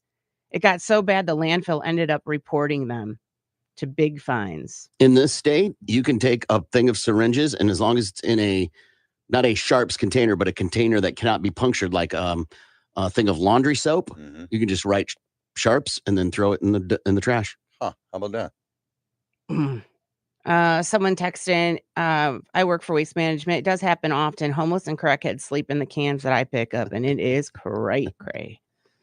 Yeah. So anyway, one man's trash isn't always another man's treasure. Overwhelmingly, you gave us garbage. Thought we'd do a little fill in the blank news. I'll read part of a headline, leave part of it out. If you can guess the blank part correctly, good on you. First one, Mattel introduces blank Barbie doll. Mattel introduces blank Barbie doll. That's fun because they got so many different ones now. They've got prosthetic Barbie. They've got slightly overweight Barbie. Pregnant Barbie. Pregnant Barbie. I'm trying to think of the other Barbies that I've seen at the store. They got handy-capable Barbie in a wheelchair. Think it's a transgender Barbie? It wouldn't surprise me. We'll go with trannies. If you've seen the movie, you know Kate McKinnon is a breakout character in the movie. Weird Barbie from the hit movie Barbie is getting its own doll. The doll, inspired by Kate McKinnon's character, and is complete with a pink baby doll dress, short, spiky blonde hair, and pink and blue highlights, squiggly forehead line, and a circle around her eye. Announcing the doll on Instagram, Mattel wrote, "Barbie knows what it's like to play just a little too much." The Barbie movie has earned more than $1 billion at the global box office, making it the first film solely directed by a woman to ever cross that mark. Funeral Home is offering blank-themed coffins. Funeral home is offering blank themed coffins. I saw this and I thought, okay, come on now. Well, I have no idea what you're talking about. So it's In a number of Marvel, Barbie themed. You nailed it. Nailing Well, the that coffin. ruins the What would entire you- time limit that we have. What left would here. you want your coffin to look like? Not Barbie. Well, neither would I, but that's what people are supposedly paying for. But you're not pink. Barbie fans. I am. Right. I love Barbie. But Sure. Do do you I- have anything Barbie themed in your home? No. Okay, then Absolutely not. but that's the point, right? Yeah. Is that it would have to be something you're a diehard for. Yeah. Right. Mine be like cannabis themed or something like Yeah. that. PlayStation. Barbie Mania continues to sweep the world. One funeral home in El Salvador has boarded the Barbie bandwagon in a big way. The Alpha and Omega Funeral Home in Achapan is offering a pink Barbie-themed coffin for people who want to take their obsession with pop culture sensation to the afterlife. Each of the metal caskets is decorated with stars and features lining imprinted with pictures of Barbie. One of the spokespeople says, we have to jump on this trend, adding he's already sold 10 of the coffins. It's been a success. The coffin is the latest bizarre Barbie merchandise to be released in Latin America, which has also seen products such as Barbie lunchboxes, pink tacos and pastries, and even Barbie-themed airplanes. New Jersey, only state where drivers can't blank. New Jersey, only state where drivers can't blank. Drivers. Right. That's every state. Can't honk their horn. Okay. Yeah, noise ordinance. Can't get out of your car with a can of spray paint and spray paint the person behind you. Can't pass other drivers. Can't Okay. use the express lane. Okay. All those sound like good ideas. New Jersey is the only state in the U.S. where drivers can't pump their own gas. Huh. It comes as lawmakers in Oregon voted to end the ban on self-serve gas, and Governor Tina Kotek signed off on it, ending the state's 72-year ban. Gas stations across New Jersey have pushed for lawmakers to lift the ban, which has been in effect since 1949. They say self-serve gas would allow them to lower the price. Absolutely, yeah. I wonder why that's crazy. That's crazy. I thought, those days of somebody else having gas station attendants were pretty well over. Yeah. I haven't seen one in forever. There's one here in town. Is there? Yeah, Reed's over. Oh, on, yeah, Reader's over there off of 15. Okay. But it costs you extra. And Of course it does. I don't like it. Yeah. Blank are coming to Jeopardy. Blank are coming to Jeopardy. Nerds. In there. Right. Average people. There you go. The bottom of the class is coming to Jeopardy. Right. Reruns. Oh, I could see that. Like on a game show network or something. Playing the old episodes of the Jeopardy. Oh, yeah. Like the 80s and stuff like that.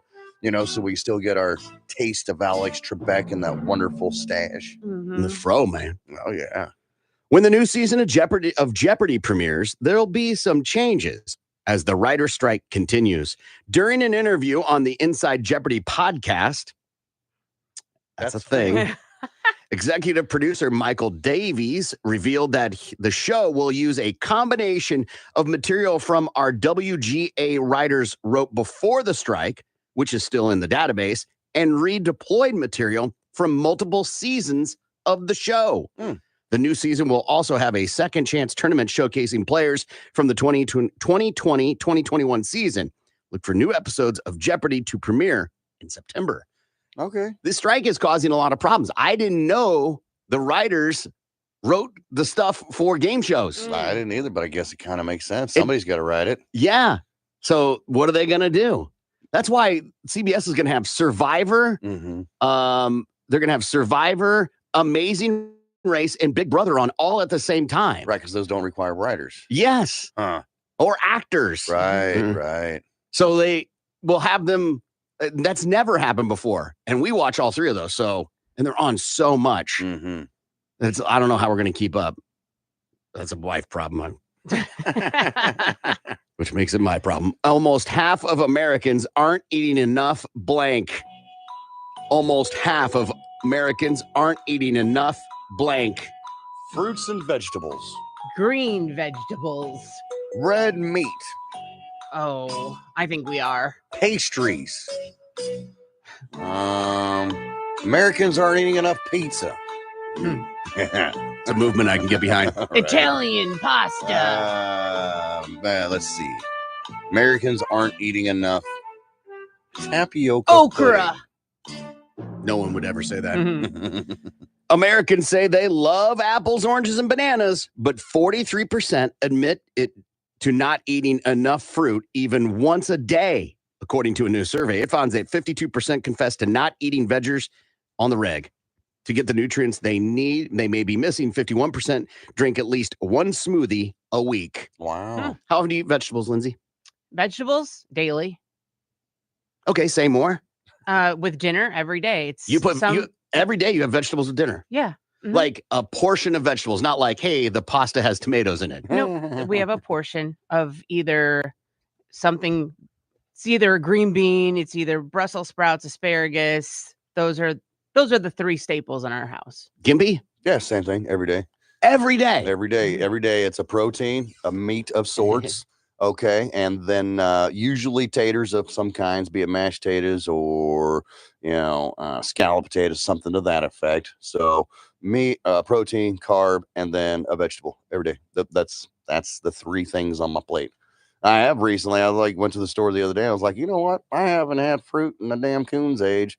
So I went to town, got a bag of grapes and some watermelons and, other stuff like that. I eat fruit every day. Mm-hmm. But as far as vegetables, if it's in the HelloFresh, yes. Right. But not, and maybe if we're grilling. Mm-hmm. Yeah. I make it a point every time I get groceries to get like 4 or 5 things of frozen vegetables, whatever. Yeah. You said mashed potatoes, and I just don't count those as vegetables. No, they're not. Raw potatoes or whatever, like a baked Starch. potato would be all right. But I mean, if you're going to count a baked potato, you should be able to count mashed potatoes, and you should be able to count French fries. okay. Right? Because it's all potatoes. Right. It just depends on how it's cooked or whatever. Yeah. If you eat fried green beans, you eating green beans? Technically, but it's deep fried. If I have fried Delicious. mushrooms, that's not the question, isn't how they're made. If you have fried mushrooms, are you eating vegetables every day? Absolutely. Absolutely, because you're still getting the vegetable that's inside that breaded goodness. Yeah, but you're getting Again, extra it's not calories. Yes, but if you have broccoli and cheddar, you don't discount that you didn't eat broccoli. Right. True. So yeah, Cover it in cheese sauce. Hardly good for you. It's delicious though. True. Last one. The age blank stopped being fun. The age blank stopped being fun. Age blank. The age of 69. Giggity.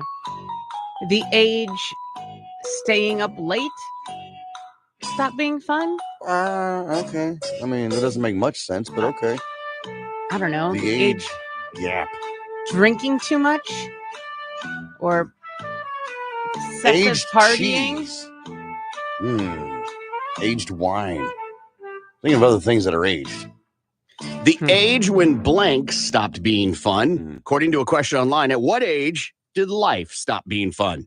Thousands of people have responded so far, and a lot of the answers are upbeat, with many saying they haven't reached that age yet.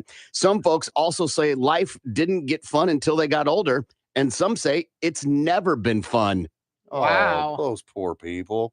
Lindsay, what's the age when life stopped being fun? It hasn't stopped. I think it gets better. Gimpy? No, it does. It changes, it shifts, but it never stops being fun. It only stops being fun if you let it stop being fun. Like those people that say, it's never been fun. I was born and I've been miserable ever since. It's those people, right? So I'm with Lindsay. I don't think it ever stops. For me, it's getting more fun as I get older. But there's a scene in the new season of Reservation Dogs, and in it, the aunt is talking to one of the kids who had run away to California and came back. And in the scene, she talks to the kid about like, hey, you're expecting this other shoe to drop that you get older and things just suddenly change. Mhm. She's like, that never happens. You're still the same person you were at 4. I'm still the same person I was at 12. The difference between those times is I just have a ton more baggage, Right. and that baggage weighs you down. Mhm. And I was like, damn, that's truth. Teen arrested after allegedly biting a nightclub employee's testicles. Oh, Jesus Christ. Wow. A young Detroit man is facing assault charges after he allegedly bit a nightclub employee's balls. Police say Gino Hearn punched and bit 2 employees after he was denied entrance Monday night. A 20-year-old employee told police that the man grabbed his testicles and bit them. The employee was then taken to the hospital after police placed the 19-year-old in handcuffs. He's facing multiple felony charges and was given a $25,000 cash bond. What I don't understand is, how did he bite his balls? What were they north-south on this guy? Like, did they have him on the ground and he was sitting on his face? I mean, it could be. It could be a simple drop to the knees and a chomp. You say that he grabbed him, right? It says he grabbed the testicles and bit them. Yeah, so my guess is he drops down, grabs the balls, pulls them towards him. This is all through the pants, by the way. Pulls them Through through jeans? them. Yeah, pulls them through, and then I don't takes a deep know, bite dude. out. What, you don't think that you could do it through jeans? No, I'm thinking there's got to be more to this story. Mm. I think you can kind of bite through jeans, but even if we're in a tussle, Mhm. I'm gonna and I feel you near my genitals. I'm Mhm. moving my hand down there Right, to move your face away. right. You know what I mean? Yeah. You would like to think that, you know. I'm as someone who's been in scenarios where a face gets in your crotch, you grab and take your hand and move it away. I guess. I just Yes. don't let people near my balls. I mean, you want to try it? I'll come in there. We can try it. Sure, out. let's see how close you get. Get on your knees and Uh-huh. try to put your face in my balls. See what happens. See how close you can get. Uh-huh, I'll uh-huh. give you $100 if you can put my. Nope, not saying it. Yeah, almost got you. Delta flight forced into emergency landing by passengers' diarrhea. A 350 aircraft was 2 hours into a transatlantic flight from Georgia to Spain on Friday when the pilot asked to come back because of the fecal fiasco. They said, "This is a biohazard issue," the pilot said to air traffic control, recorded from the liveatc.com. It was shared to Twitter. We've had a passenger who's had diarrhea all the way through the airplane, so they want us to come back to Atlanta. The identity of the passenger remains a mystery, but the passengers and crew were transferred, and flight DL-194 finally made it to Barcelona at 5:10 p.m. the very next day, 8 hours later than scheduled. It's not known if the passenger who had the diarrhea problem was aboard the plane when it touched down in Spain or not. An alleged Federal Aviation Authority flight strip was posted on Reddit, which appeared to confirm the situation involved biohazard all over the plane. Cleaning crews were able to scrub down the aircraft once it landed in Ew. Atlanta, and since flight records show it was used for another flight. I have the audio if you want to hear the pilot. Yeah. Negative. It's just a biohazard issue. We've had a passenger who had diarrhea all the way through the airplane, so they want us to come back to Atlanta. Like, Yeah, gross. First of all, stay in the bathroom. for real. Yeah. You got a permanent seat right there. You're good. Now I get it. You're in the middle seat. You're like, I don't want to bother the guy. He's sleeping. I don't want to ask to get up until it's too late. Mhm. Dude, No that's way. oh man, I don't know if I can get back on a plane. You wake somebody up. Hey, excuse me, bro. I've got to slide past you. How about just step over you? Let's not go with Right. that vernacular. Gah. Delta said, "We sincerely apologize to Sure. our customers for the delay and inconvenience to their travel plans." And Delta has had a rough week in the air. Another flight en route to Milan, Italy, had to be redirected to the Hartsfield-Jackson Atlanta International Airport on August 29th when it hit severe turbulence, and they injured 11 passengers on that flight. Does Delta owe those people anything? No, turbulence happens. No, the poop one. Oh, ooh. Maybe some Ooh, it's not their fault. I mean, They went back for safety. but if they, yeah, exactly. I mean, it'd be nice to get That's not the a free question. flight, That's not the free flight. Just a discounted a flight. discounted flight. Yeah. Free flight discount for safety. Yes. And I mean, if they want them to come back, I mean, because I'd be thinking, I don't ever want to be on that airline again. It had zero to do with Delta. Right. It's true. But you're going to think, I don't want to fly that again. You have that visual in your head. Yeah, but that's not Delta's fault. Right. It's not like a piece of equipment, went tumbling down the aisle. Right. No, they don't. But if they want to be good customer service, Good customer service for what? the fact that they had a crappy situation on board. Because they had a client, like someone who paid for a ticket who had tum-tum troubles, Mhm. had bubble guts. Yeah.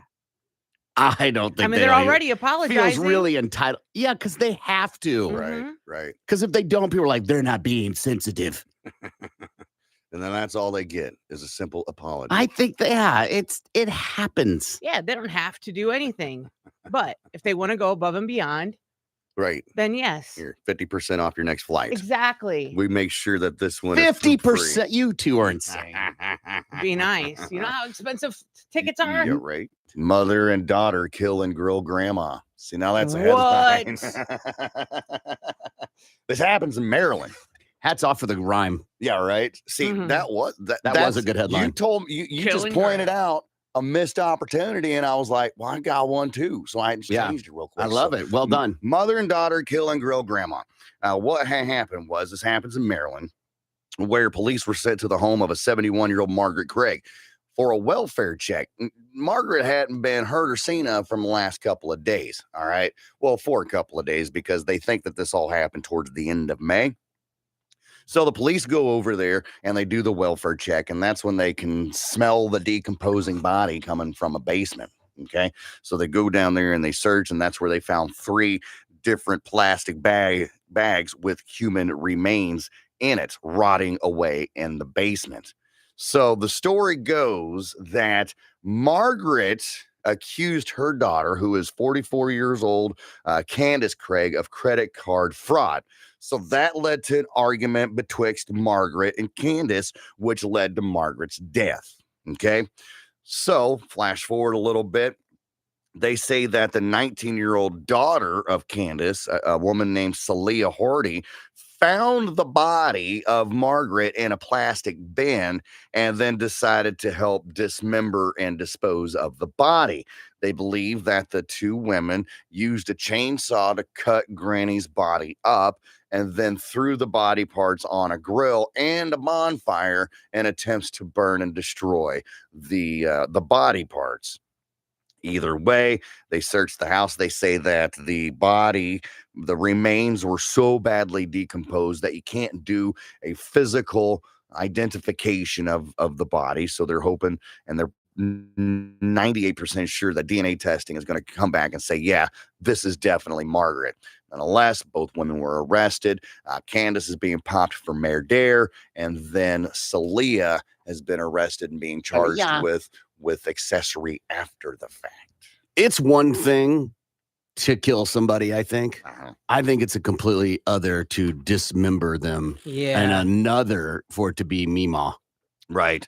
The human body contains a lot of blood, like more than I want to see at one point in time. So I feel as soon as you start hacking away with a chainsaw, that's just going to be a bloody mess everywhere. It's like putting together a swing set in your backyard. You're like, I can do this.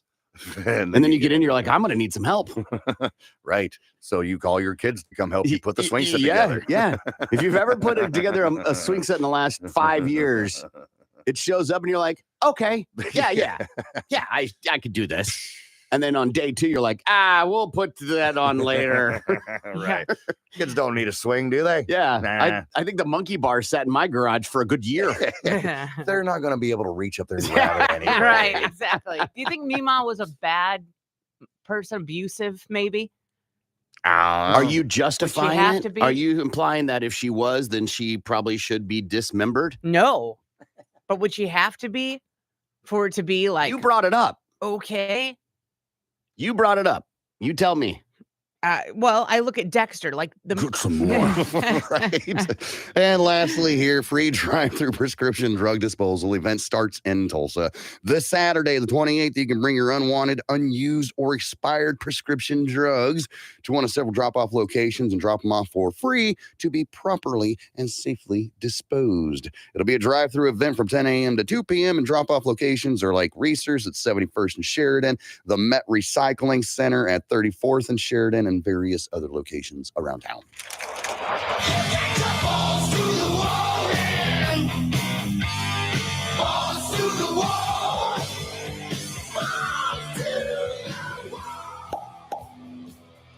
Week 8 of the college football season is in the rearview mirror.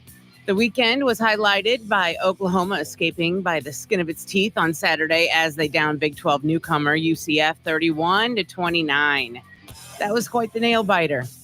Considering how well Oklahoma has looked all season, it was a jarring performance, especially after the Sooners had a bye week to put the Texas win behind them. Yet on Saturday, after a relatively solid start, a pair of missed field goals kept the door open for UCF to run through. Before long, Oklahoma was fighting for its life and the right to stay undefeated. Ohio State took down Penn State 20-12 in a top 10 matchup in Columbus. In Tuscaloosa, Alabama scored 27 unanswered points in the second half to storm past Tennessee 34-20. Out west, Utah prevailed over reigning Heisman Trophy winner Caleb Williams. What an awesome game that was. And the USC Trojans 34-32 in LA. The disgust on Caleb Williams' face afterwards was just so good.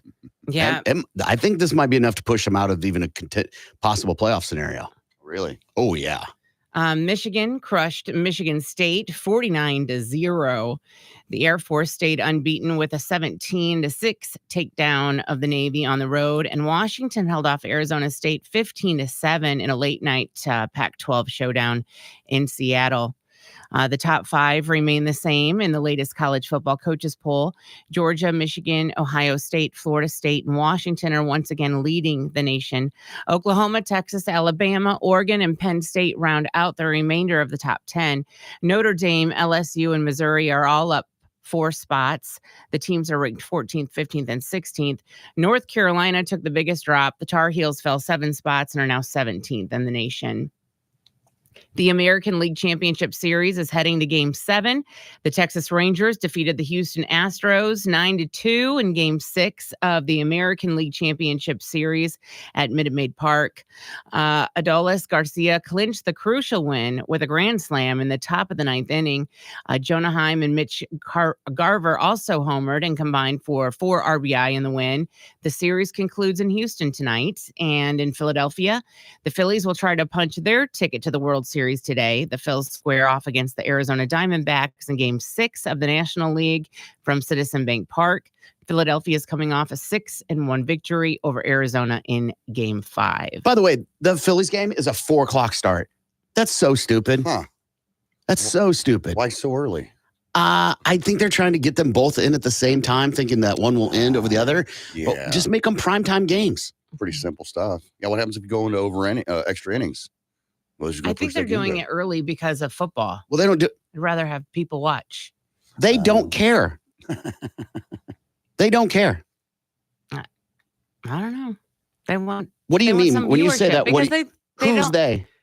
The baseball. They want football viewership. Yeah, they want people to watch, but they're afraid that if we play it during the time football's on, we're not going to get any viewership. I get what she's saying. If it's running at the same time as Monday Night Football, nobody's going to watch a baseball game because baseball. No, you're misunderstanding. There's 2 games today. Mm-hmm. One's at 4. Mm-hmm. One's at 7. Yeah. So somebody's going to watch that other one anyway. Yeah. Somebody's going to watch that other one. The people will watch the other one. If you're a baseball fan, you will. Yeah. Right? Only 49ers fans, right? Or Vikings fans are going to watch. Yeah. And, I'll bounce between them. Mm-hmm. I just feel like they're missing some time, some money by doing it at 4. Because they were doing a couple at 2:00. Yeah. I was like, whoa. That is your Balls to the Wall Sports. I'm Lindsay on 97.5 KMOD. Balls to the Wall Sports is powered by Miller Lite, the original light beer. Great taste, 96 calories. And when you're on the show, you might just get the minimum. Mm-hmm. which is like $1,000 now or something like that, which you're Yeah. like, that's a lot. It is a lot. Not after hotel and airfare and expenses In California. in anywhere. Yeah. You go to any hotel, you're not gonna, even if you're gonna stay at the Comfort Inn. Right. And if you are, it's still $200. You're there a week. That's $1,000. Mhm. It doesn't matter where it's at. You ain't staying at the Sunnyside Inn with the satellite dish painted yellow. Right. With all the crackheads and whores.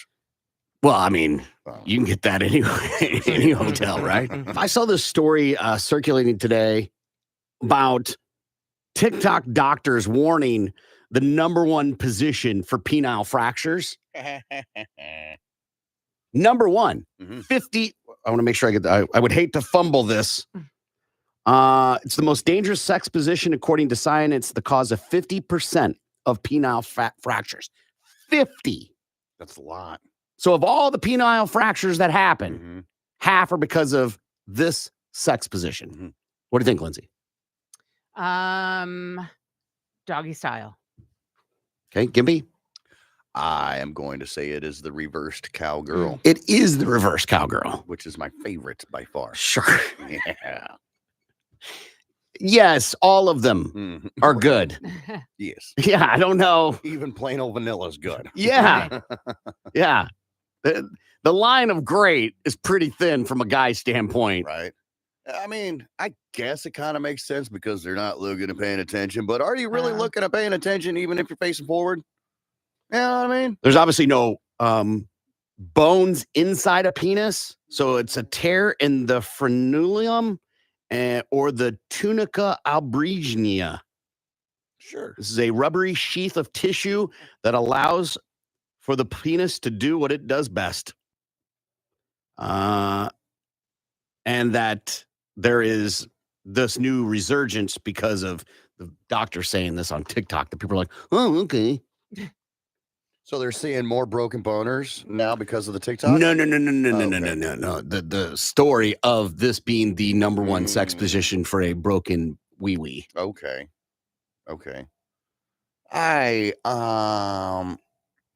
I've never had a fractured penis. So I don't know what that would be like. It's not fun. I mean, it didn't break or anything. You've had a fractured penis? I don't want to say fractured, but things didn't work out the way that it had, and it should have zigged when I should have zagged. You know what I mean? I'm glad you're saying this. I was hoping you would say this. Yeah. How would you know you have a fractured penis? You would have to go to a doctor to know for sure. So, I'm pretty sure, I'm just making an assumption here, that Gimpy did not go to the doctor in regards to his penis situation. No. So it's a self-determined diagnosis. Yeah, when you break an arm or a leg, when I slipped on the smallest patch of ice in the parking lot, there was an audible pop that happened. And that's how I knew that I'd broken my leg. When I broke my tooth on vacation, there was an audible pop that allowed me to know that I broke my tooth, and the tooth, fell on the floor or whatever. So when that happened, there was an audible pop that led me to believe that, oh yeah, this is definitely it. Like I said, it wasn't broken or anything because there is no bone to break. It hurt.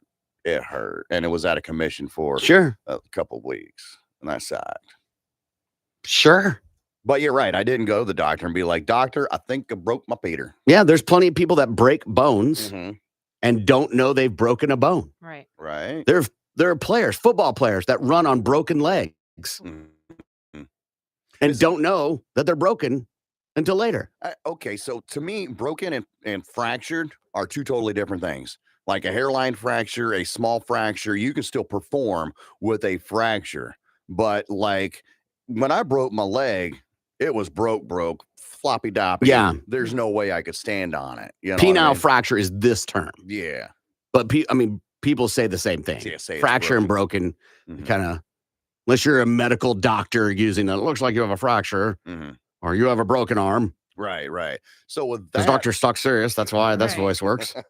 So when it comes to the penile fracture, I just said, most people can work through a fracture, a hairline fracture. There's no working through that one. That's just too sensitive of an area. Yeah. Yeah. Well, how does it get fixed? You just ice it? Just time. Yeah, like a lot of breaks. Like Yeah. if you broke your foot, you just don't do it. You just have to be careful. Mhm. Yeah, You still have to walk. on it. The cast. Yeah, Oof. Right. Not something I'm signing up for. Right. And having it removed. Pass. Hard pass. Right, where they break out Soft that pass. saw. Yeah. It won't cut you. Not taking a chance there, Doc. Co-pilot was visibly upset before leaving plane in midair. So this comes out of North Carolina, where there's these two dudes, a pilot and his co-pilot, a 23-year-old dude by the name of Charles Crooks. So these guys were running a skydiving operation, and they're in the plane, and they'd already dropped off and picked up 2 sets of people, and they're on their way to pick up the third one. Well, the co-pilot is actually the one that's operating the plane he at this point in time. So the co-pilot comes in for a landing, and it was a hard landing. Kaboom! Ended up breaking the landing gear. Yeah, I remember the story. Okay, happened in late July. So the pilot takes the controls, tries to get it back up in the air, back up to 400 feet. Meanwhile, while the pilot is trying to get things under control, he tells old Chuck here, hey, why don't you get on the horn with air traffic control? Let them know, hey, we need to divert an emergency landing. Well, instead of doing that, Chuck opens up the window and then barfs out the side. Typical. Okay, the guy's shooken up a little Adrenaline bit. dump. Yeah. Absolutely. So the pilot's like, hey, bro, get it under control. Get these people, on the horn. We need to make a landing. together, man. Yeah, instead, he decides to go ahead and lower the ramp from the back of the plane. And that's when old Chuck got up and then takes his headset off, starts walking to the back of the plane, apologizes, and jumps the hell out. Now, Chuck, what the pilot did end up landing the plane in a field. Chuck was found in the back of somebody's backyard as a dismembered mess, and the incident is still under investigation. Yeah. So did he just go crazy in that moment? I guess they said that he felt really bad for the hard landing, which I understand. And the guilt just overtook him to just jump out of the plane? Yeah, overtook him. Said that he was visibly upset and just said, you know what? F this. I'm out of here. And then there he goes. Drugs. Possibly. Drugs feels like a better answer. Mm-hmm. I'll do you one better. Fun. Falling airplane part barely misses officer at Maine state capitol. So police officer's lucky to be alive after he was standing just a few feet when a 6 to 7 pound steel sleeve smashed into the ground outside the main entrance of the Capitol on Friday. An officer who works as a screener to the building was walking less than 10 feet from where the part fell. The FAA is investigating and says the part is likely from a large airliner on an international route. Or so they'd like you to think. Is that common for parts of planes to just fall off like that? I've seen other stories where, like, the landing gear fell off and, ended up going through somebody's roof or something. But I feel like that's just every now and again. This says things fall off aircraft every day. The Navy recorded an average of 460 incidents per year in the 80s. In the commercial world, Boeing received 200 reports of structural parts falling off its planes between 1989 and 1984, so a 5-year period. Okay, so in the 80s, it seemed different because in the 80s there were a lot of plane crashes. Pan Am being one of the airlines that seemed like they had a bunch of crashes, which I didn't think was right, but I mean, whatever. I think that the number of plane crashes every year isn't a lot. Okay. I could be wrong, but hold on, I'm getting to the 80s. We'll just go 86. Sure. 1, 2, 3, 4, 5, 6, 7, 8, 9, 10, 11, 12, 13. Oh, God. We're at a baker's dozen. Yeah, but do you know how many flights there are a day? Yeah, I'm sure there's a lot. Thousands. It's okay. So 13 out of 1,000, but we're going to send someone to the last Bedlam game. Friends of Bud Light are hooking us up. We got tickets to see OU take on OSU in the last Bedlam game. You'll get Bud Light swag, a $100 Visa gift card, and a case of Bud Light, but you got to get qualified. And we just qualified Brianna Bashir of Cleveland. Congratulations, Brianna. You're in the running. Another chance coming up every hour with us with the Big Man Morning Show. It's the only time. So only Monday through Friday in the morning do you have a chance to get qualified for the Bud Light Bedlam. So make sure you're listening to get qualified. Another chance coming up in about 54 minutes. Good morning, Lindsay. Good morning, Corbin. It's to my understanding we've gotten some pretty good submissions for the Cancer Sucks, a Battle of the Bands contest. But if you've got a band and you think you can do better, then send us your one song demo on the contest page at KMOD.com for your chance to play in the 17th annual Cancer Sucks concert at the Canes Ballroom on November 25th. The top two will open up for Hinder at this year's concert, and to play at the Canes. What a big deal that is. Good morning, Gimpy. Well, good morning, Corbin. Hey, there's all different kinds of ways you can get a hold of us. You can text us, or you can call up, or you can use the talkback feature on the iHeartRadio app. The little microphone down in the corner. You just hold it down, say what you got to say, and it goes right to us. All right. Our listeners are awesome. We love chatting with our listeners. And joining us on the line right now is Josh. Good morning, Josh. How are you? I am doing well. How about yourself? I'm good. Josh, you've been married for 17 years. How did you meet your wife? Actually, at the current job that we both work at, I started at the collection agency as somebody who didn't have any experience with collections, and she was the trainer who had been training for about a year. And I think I was in her second or third class. And how did you woe the instructor? Well, we both kind of liked each other, but I was actually planning on asking her to a movie, but she actually beat me to it and asked me to go see a movie, and been together since. When you're married to somebody who does collections, do you, like, when you're having a disagreement, do they like snap into collections mode? Yes, I would say yes. And doing collections, like, do your friends hate you because you're like the guy you call? Like, you don't have to call them and be like, "Hey, come on, Gimpy, pay your bill." Oh God. No, and that's kind of my personality, because I know a lot of collectors who kind of have that mentality of being kind of digging in, but I've always been the one that kills you with kindness. I call and I'm usually try and work through with you to try and help you out the best you can and try and set up arrangements for you. And that's usually how I collected, was just being kind and courteous to people. You usually get more doing that with people than being a bully. How are you with paying your bills?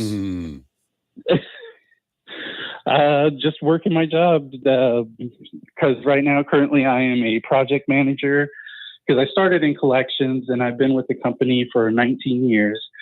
And I kind of worked my way up to a project manager, where now I oversee a client for a hospital for patient financial services. So mostly what we do is that we try and, once you get the bill, we try and set up arrangements to take care of that. Or if you have questions regarding your bill, as far as how your insurance process or the coding on the account, anything of that nature. Yeah, I'm asking, when a bill goes to collection and they call you, do you go, "Hey, I know how this works"?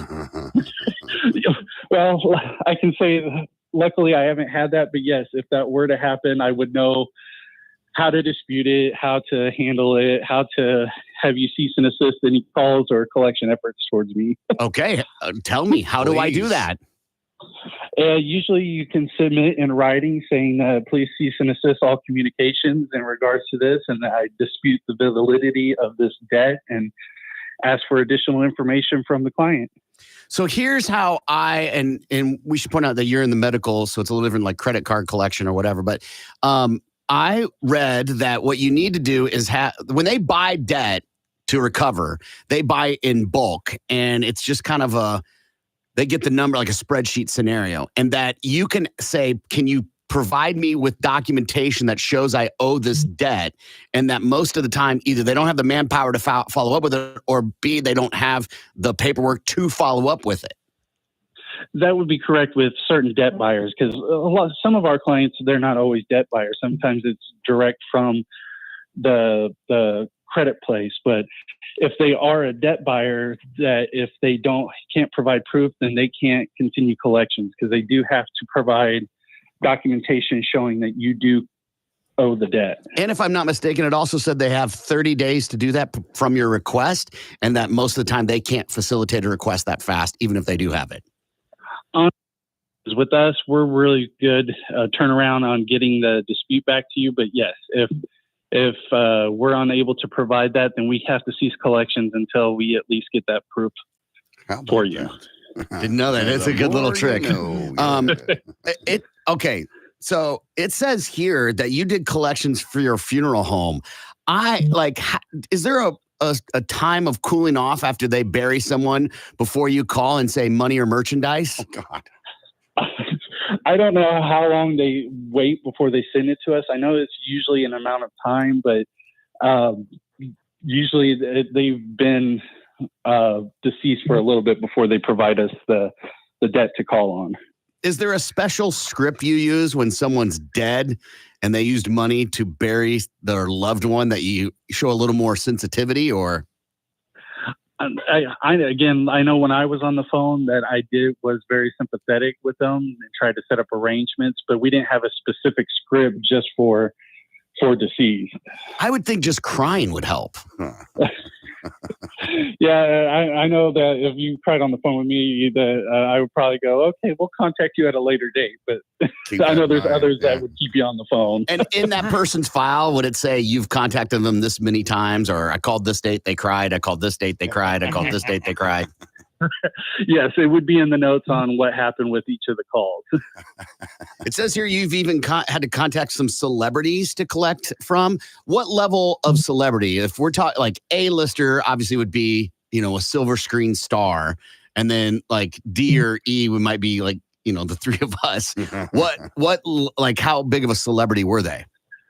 I would probably say maybe a C or B, the one that I spoke with as far as collections go.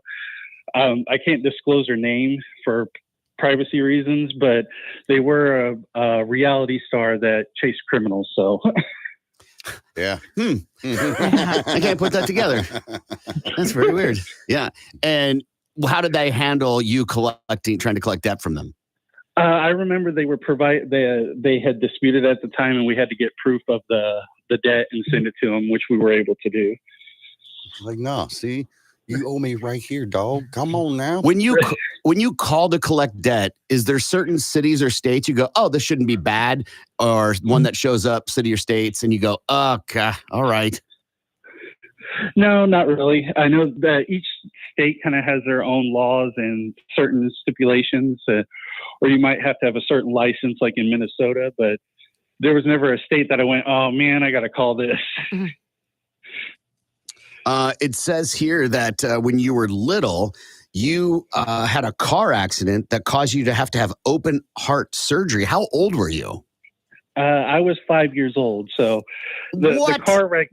Yeah, and I still have a giant scar on my chest to this day. I would think so, because you're 40 now. So 35 years ago, open heart surgery wasn't as advanced as it is today.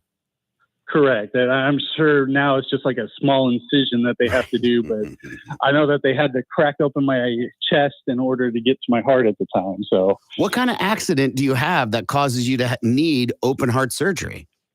Well, the accident wasn't what caused me needing open heart surgery. It's where they found out that I had a birth defect. So we had a car wreck out because we lived in Colorado at the time, on an old country road. And they never knew that I had a birth defect until we went to the emergency room. And then they were able to find that I had holes in my heart. And that's what led to the open heart surgery, because it was a birth defect. That I needed to have them, the holes sealed up. Sorry. So you have a car accident, and you just go to the ER to be checked out, or you take an ambulance takes you there, and that's just part of the process? We took an ambulance because it was a pretty severe car wreck, because it had thrown my mom from the car, because it was in one of those old Bronco 2s that are now notorious for rollovers. Mm. And it had thrown my mom from the car because she somehow came unlatched from her seatbelt, and she was thrown, and it broke her back in 3 places. And then me and my brother had scars on each of our arms. Mine wasn't as severe as hers, or as his. So, Do you vividly remember the wreck? a little bit, because I remember being trapped in the car and seeing my mom on the road, and I was 5 years old, and I remember saying, "Mom, I have to pee," and she was just like, "Go," and she was just kind of in and out of it, and it felt like it was forever, but I don't know how long it was before the ambulance got there. And you were just stuck in the car until they got there. Correct. Who called the ambulance? To be honest, I don't recall. I believe it was somebody who was going down the road. And of course, this is before cell phones. So they had to go to their house and call 911 before somebody came out and got us. Wow. So it could have been 20 minutes. Yeah, I remember it felt like forever, but I think in any situation that would probably feel like a long time. But I know it did feel like forever. And so they load your mom up into the wagon, and then what? You guys are able to walk into the ambulance, or do you go in your own separate one? I believe we were in a separate one. They had my mom in a different one, and then so. How terrifying! I remember being terrified as a little kid. And then you show up at the hospital, and you're in the ER, and you have all these people. They're talking fast. They're talking loud. It's kind of chaotic. There's not one familiar face. Like, that had to have been terrifying too. Oh yeah, and I remember them like cutting my shirt off and everything, and it was definitely a scary experience. How did they know to check your heart if you had just scratches on your arm? I'm sure they had done a thorough checkup just to make sure that there was no internal injuries, and then that's probably where they discovered it. I don't recall exactly what led to it. I know that that's when they found it was after the car wreck and when they were doing the checkup. So ultimately, a car accident saved your life. Yes. How long would you have lived without ever knowing about holes in your heart? They say that a lot of kids usually survive into adulthood before it's ever found. But with the size of mine, they said I probably could have passed away if they hadn't found it or needed some kind of heart transplant. Wow. Dumb question. How do they check for holes in the heart? That I couldn't answer. I don't remember how they ended up locating it. I just know that it was during the checkup after the car wreck that they found it. How fast from the car accident to heart surgery? I believe it was less than a month. Again, I was fairly young, so I don't remember the timetable, but I remember my mom still being injured whenever they did the open heart surgery. So, but enough time that she could be coherent where they could talk to her about it. Mostly it was my dad that I recall, because I think she was still recovering. Because I know that I had to help out a lot with my mom once she came home. And that's also where I learned to cook. I started cooking at a young age because she wasn't able to do a lot right away. Wow. How long did it take her to recover, or did she ever fully recover? I don't think she ever fully recovered, because they had put metal bracings in her back, and instead of doing pain management, they had given most of the doctors just gave her pills, and so she was always in pain, and it was something that I don't think she ever fully recovered from. Is she still with us? Unfortunately not. She passed away in 2009. Wow. So she died pretty young. Yes, she died at 50. Mm-hmm. And I blame the pills for it, because unknowing what we know today with the opioid crisis, that's what the doctors did. Instead of doing pain management, when my mom was in pain, they would give her pills. And then when one would start wearing off, they would change her medication to a different one, instead of working through the issues and trying to find an alternative way. And then whenever the doctors took her off the medication, she went into a deep depression. And it was right after my grandmother, her mom, had died. And she went into a deep depression and never recovered. Did it take a toll on your mom and dad's relationship? No, my dad was a truck driver, and so he was usually on the road. But once that happened, he came off the road to take care of my mom and try and take care of him. And with the pain management, no, it never, as far as I know, never took a toll on my parents' marriage. They were married for 25 years. Is he still with us? Yes. And what has happened since, his wife passed away? Has he got another relationship? No, he's no longer on the road. He works for the city of Cleveland and is always there for us. And he had one relationship afterwards, but currently isn't in one. Yeah, that's got to be tough. Mm-hmm. That's a lot to digest. Oh yeah, it was real tough. But me, my brother, and my dad all had each other, so we were there for each other when she passed. Sounds like it, yeah. Speaking of your brother, it says here you cut the tip of your brother's tongue off. Tell me about this. Yeah. So I'm the cautionary tale of be careful what you tell your kids, because we were at my mom worked at an operator service where they connect calls. Mm-hmm. And I don't recall why we were at her office, because we usually were at daycare. But me and my brother were sticking our tongues out at each other. And my mom made the comment, if you continue that, I'm going to take a pair of scissors and I'm going to cut off your tongue.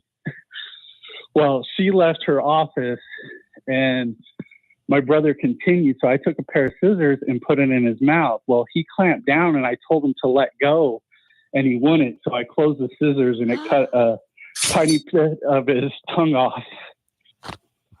Oh my God. How old were you? Well, it would have been before the heart surgery. So I probably would have been right around 5 or 4. And how much blood was there? I recall there being a lot of blood. I mean, for just being the tip of it, there was a lot of blood and I was freaking out. My mom was freaking out. And I thought I was going to be dead after that. Yeah. I thought you were going to get your back end red, huh? Yes. And did your brother ever stick his tongue out at you again? Yes. Oh, wow. You clearly didn't take enough. He's probably listening, and I love him to death. And then I even checked with him before telling the story. I still feel bad to this day about it. Sure. I think you can let that go. I think it's over. Is his tongue disfigured? Like if he sticks his tongue out, do people go, God, what's wrong with your tongue, man? No, you can't see any difference. It was just a tiny bit. And I know just saying a tiny bit still, I cut the tip of it off, but it was an amount of blood. I remember being crazy. And then I remember hiding underneath my mom's coworker's desk, afraid that I was about to lose my life. But because she had made the comment, I didn't really get in a lot of trouble because she had made the comment and kind of put it in my head. Right. It's self-fulfilling prophecy. Yeah. Gimpy stabbed his brother, holds no remorse. None. You, however, disfigured somebody and you're like still carrying it with you at 40. Yes. He doesn't talk with like a lisp or anything now, right? No, he does not. Does he ever talk back and you go, hey, I'll get the other side? Yeah. No, but maybe I should try that next time. Hey, you can only talk today because of me. Right. Don't give me no tongue. Right. Don't give me. I'll take more of that tongue. Yeah. Well, right on, man. It's been awesome talking to you. And you seem like a really nice guy. If I ever have to have a bill collector, I hope it's you. You seem very understanding with caring empathy. So I appreciate that, man. So it was good talking to you, Josh. And best of luck with everything. Thank you, guys. Love you guys. We love you too, man. See you later. That's Josh. Our listeners are awesome. Take a break and we'll be back. Tulsa's morning show, the Big Man Morning Show, the Assault Airlines, which is a subsidiary of American Airlines. So, if you look at an engine, when it's not moving, it's got the little curly Q. Mm-hmm. That is on there to know if the plane engine is on. Well, that makes perfectly good sense. Guess it didn't work for this guy, though. He may not have been present that day or skipped that part of the training Right. process. I wonder what that is. Dude, I don't even think you probably have time No, you don't feel anything. to. And does it? So when I was in high school, we had a family friend that owned a chicken farm, Mm-hmm. and during chicken harvest season. We would go and he'd pay us, and you make good money, right? Yeah. And you load up just the females. You don't load up the males, but you have to kill the males, and you're supposed to pop their necks and throw them in one of the cages, and then they get collected later, right? Yeah. Okay. Yeah, makes no sense. I'm sorry, cancel me. I don't know. I'm just saying that's the way it worked. Some of us, not me, would throw the chicken into the industrial fan. That chicken into the industrial fan, which are those big. Boom, boom, boom, boom. No, not me. Have you seen my throws? I would never do. Listen, Pepsi bowling champ of the 8th That's grade. not throwing. You gotta throw a ball. It's rolling. Whatever. You rolled that rooster on into the fan. And it kind of like the point being is it would stall the fan wouldn't just keep running. Right. Right? Like it kind of would. Bog down a little bit. Yes. Yeah. Is that happening with an airplane? You would think. You would think. But if that's the case, if something that ends up getting sucked into the engine is automatically going to shut the engine off, that would not be a good idea for a plane. Because ducks, geese, birds, Superman, whatever. Yeah. I mean, the movie where they landed the plane in the Hudson, that's what that was about. Yeah. So if it was going to, shut off anytime something flew into the engine, well, they wouldn't be on the ground or they wouldn't be in the air. And what type of plane are we talking about? Mm-hmm. A big one, a small one. If it's a regional airport, seater? it's hard. No, it ain't a big one. But anyway, crazy. Got to take a break. It wasn't me. I didn't do it. That was 30 years ago. Did you get any of the guts on you? What is it? No, are you looking at out. A statute of limitations here to see if it's okay? Totally. Let you throw I didn't say okay. cocks in the fan. Come on. This says I'm about to get divorced from my wife of 10 years because I made a stupid mistake and had a one-night stand. We got in an argument. I left, went to the bar, slept with some woman, and almost immediately the guilt took over me. She has told me it's over, but I have to try. What can I do to get her to give our marriage a second chance? 918-460-KMOD. Bmms. Then whatever you think he should do to 82945. Let's entertain the idea. What are some things he could do? How about a vacation? Ooh. You and me. Mm-hmm. Let's have a vacation. Mm-hmm. Let's go to some beautiful exotic place and talk out my inability to keep my penis in my pants. Yeah. Having kids usually fixes that situation. That maybe if you're lucky, you'll get to do that. Vacations are nice. Absolutely. Can you work on a problem on a vacation, Lindsay? I don't think so. Because this isn't a problem. This is a crack in the foundation. Absolutely. Mm-hmm. Because once you get back, everything's right there, Yeah. What are some other things he could try? I think he entertain the idea. No bad ideas. Hands and knees and begs. What? Yeah. What do you want me to do? I will do anything you want me to do. Yeah. Horrible way to get into a conversation with somebody, right? And this is why. Because you want to fix it. You have to come up with ideas. Not me. Mm-hmm. You want to fix it. Mm-hmm. Why do I have to tell you how to fix your problem? Mm-hmm. Not just this, any scenario, if you have to go to the person and be like, tell me what I have to do to fix this, then you shouldn't be in it. It's a horrible way to get into a conversation with somebody to try and rectify a problem. Because it means you don't know. You haven't even entertained ideas. Right. How about a candlelight dinner? That's not enough. And gravy and all, but the distractions there, man, you're not going to be able to enjoy your candlelight dinner, You're not going to be able to do much of anything fun, a vacation or anything like that because, there's a giant elephant in the room. Again, we're just trying to convince for a second chance. Mm-hmm. What about a spa day? Sure. I'll go ahead and let you spend your money on me so I can go and feel better. Yeah, is he going to send her on a spa day? I think he needs to go to her and definitely he needs to know from her what she expects from him. I don't think what he wants her to Come do. on, Lindsay. Come on, Lindsay. Lindsay. What? what he expects of her. What Don't have she sex with wants him other to do. people. Yeah, absolutely. That's what the expectation is. Absolutely. But he's done it. He's done the damage. Yeah, so we're Right. talking He's about a done the second damage. chance. Exactly. So what do we're just talking about crazy ideas. Yep. Commit to Yeah. an idea, Lindsay. Yeah. So going on vacation, sure, it's nice, but now he gets to go on a vacation too. Like, it's almost like, I don't know if I want to go on a vacation with you right now. Hall pass. You want a crazy idea? Give her a hall pass. There, Give yeah. her an opportunity to even Stevens this thing. Mhm. And she doesn't have to tell him about it. Ever. Well, no, she knows about his, so I feel like it has It's to be only even. fair, yeah. If it's even, it's even. No. Why do you not get to tell anybody? Maybe she doesn't even take him up on it. He'll never know. Mm, You know what I mean? Let him wonder. Did she or didn't she? yeah. Usually works.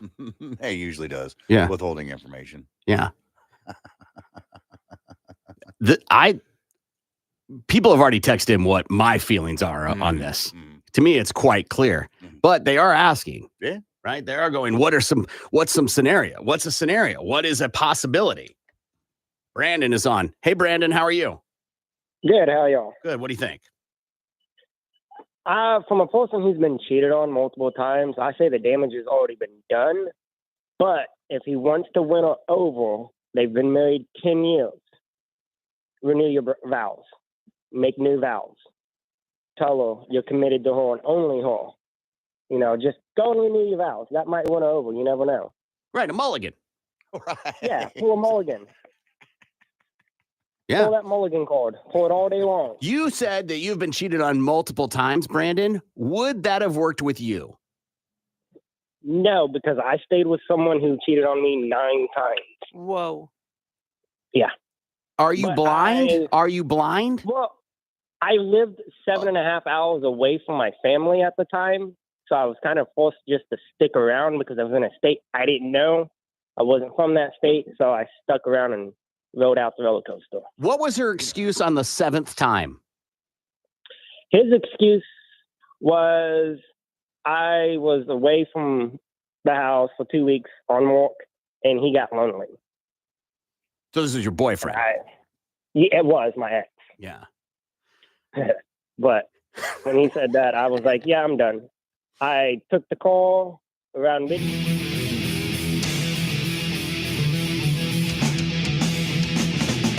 Good morning. It's the Big Man Morning Show, 918-460-KMOD. You can also text BMMS and then what you want to say to 82945.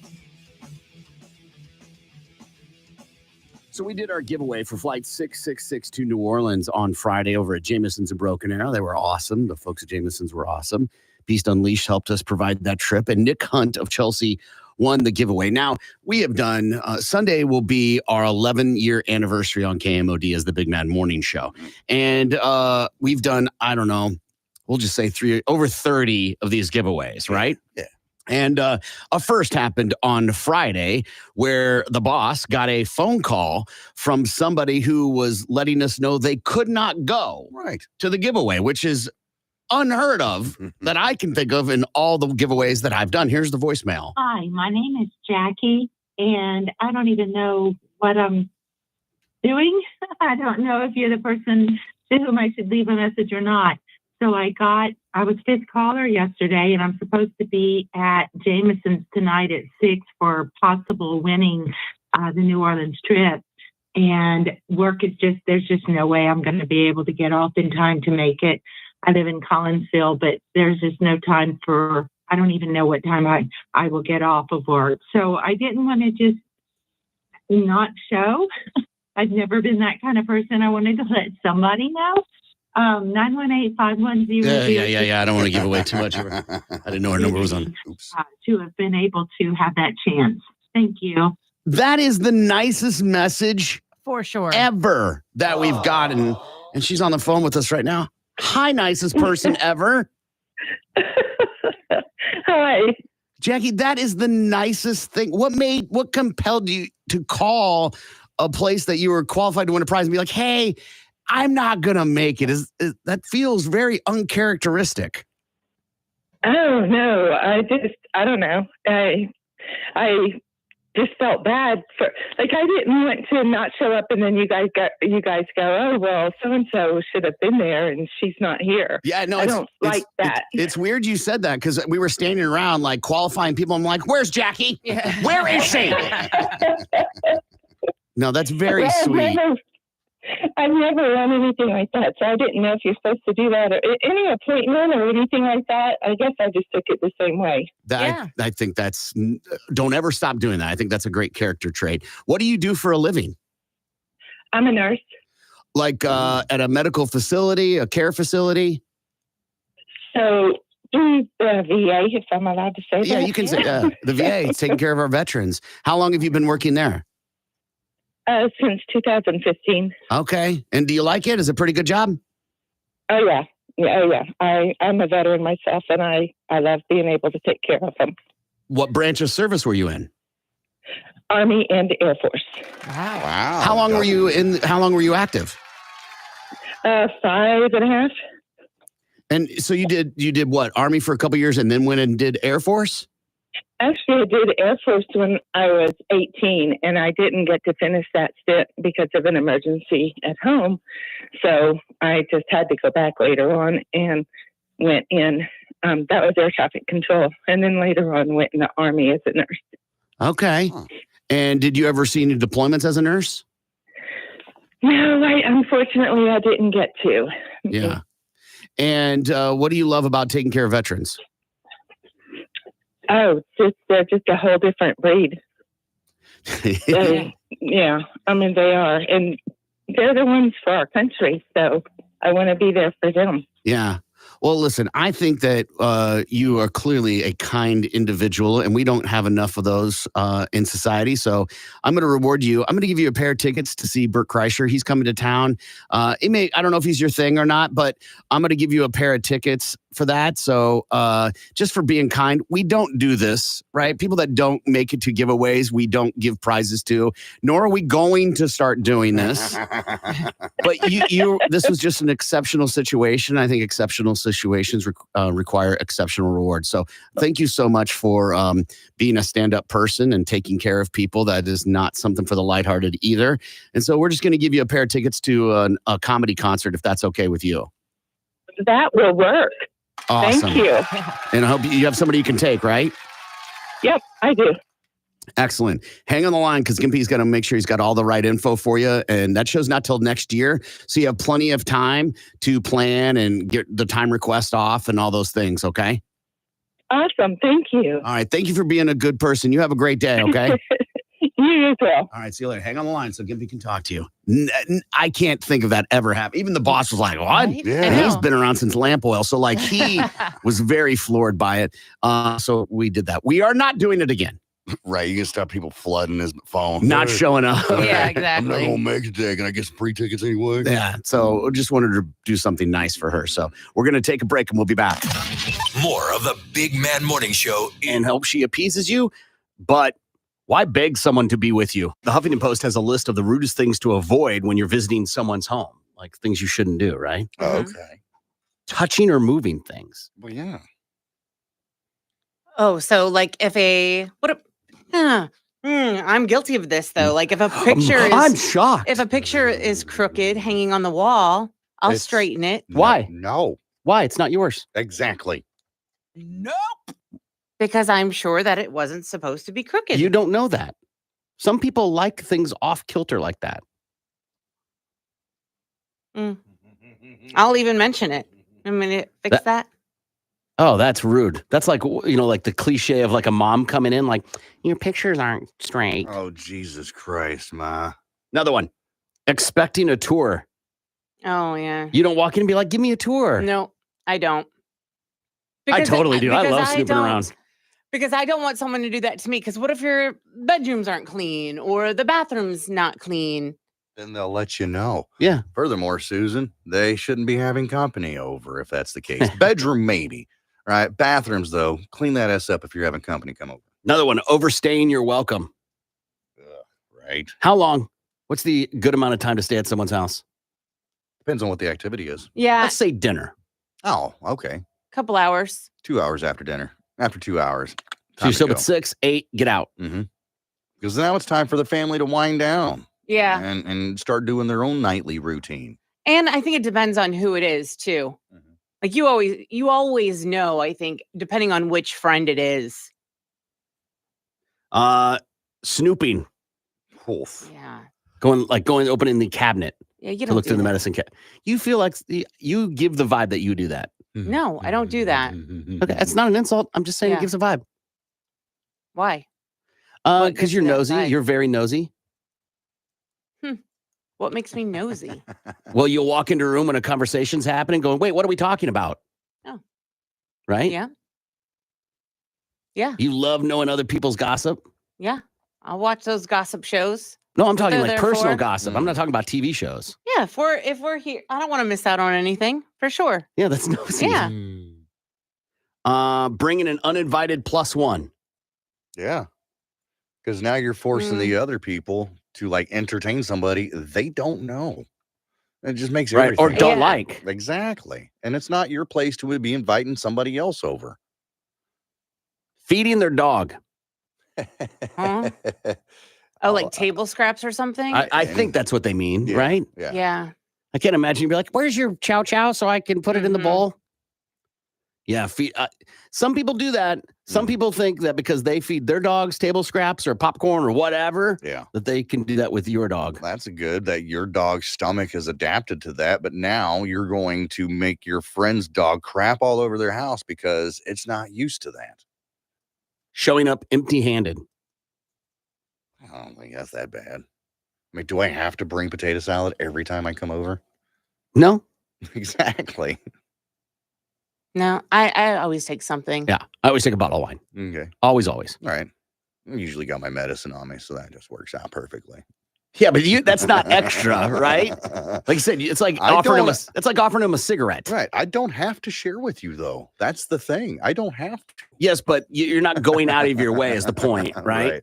Listen, I'm the guy that goes to Walmart and gets the cookies for the potluck that we're having here at work, okay? Do you expect more from me? Yeah, I think if you go to someone's house and they're making, like, let's just say dinner still, you got to take something. Yeah.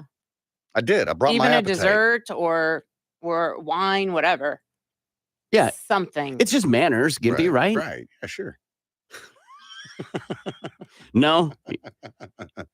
Listen, y'all invited me over. Okay, cool. I'll come over and have dinner. That's all right. Doesn't mean I have to bring a bottle of wine or a 6-pack or a bottle of anything for that fact. That's that.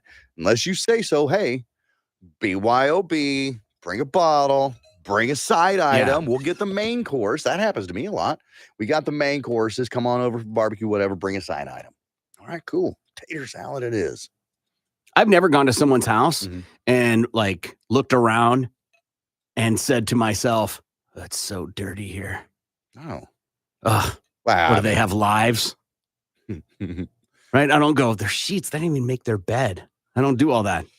Oh, I bet you have. Look down my No. nose at you. Because life happens. Depends on the level of the filth, right? If you walk into somebody's house, If you're and a it looks like hoarder? hoarders, yeah, exactly. I ain't going to your house. I already know But you're a hoarder. But this is the first time you didn't realize that they were disgusting people or hoarders until you walk into their house, Oh, right? no. You get can read a totally hoarder a thrown mile off guard. away. No, you can read a hoarder a mile away. Hoarder. Yeah, you can read a hoarder a mile away. You just tell by the way they dress, their lack of showering, Or by their vehicle. For sure. Yeah. For sure, right? I think absolutely. But you still don't say anything. You just kind of watch where you sit down, maybe scooch the newspapers or whatever, Yeah. paper plates with leftover pizza rolls on them and hang out for a little bit. And I got to go. I got it. If I'm going to judge, I'm judging, like, I'm going to judge the food. Mm. So I'm not going to judge, like, hey, your bed wasn't made. No. I'm going to judge, oh my God, you served Brussels sprouts or whatever that is. Right. I'm not going to get all like, ugh, you didn't clean for my arrival. Right. 'Cause you're right. Life happens, Life especially happens. if you've got small children. Oh, and you're having a dinner party. Right. You can expect toys to be all over the place. Now, there's a difference between, a little clutter, kids don't know how to pick up their toys, and your house looks like Ross, dressed for less. You know what I'm saying? Right. Yeah, I would think if you're hosting a dinner party, you would want to clean up. You would think. Yeah. You would think. But that's not necessarily true, especially if you're like, hey, come over tonight, we're having pizza. Mm-hmm. Pizza feels like there's no cleaning happening. Yeah, it's okay to have your laundry still piled up on the back of the couch from like 4 days. Yeah, you no. should at least pick it up and throw it on your bed. Yeah. Right? Give me a place to sit.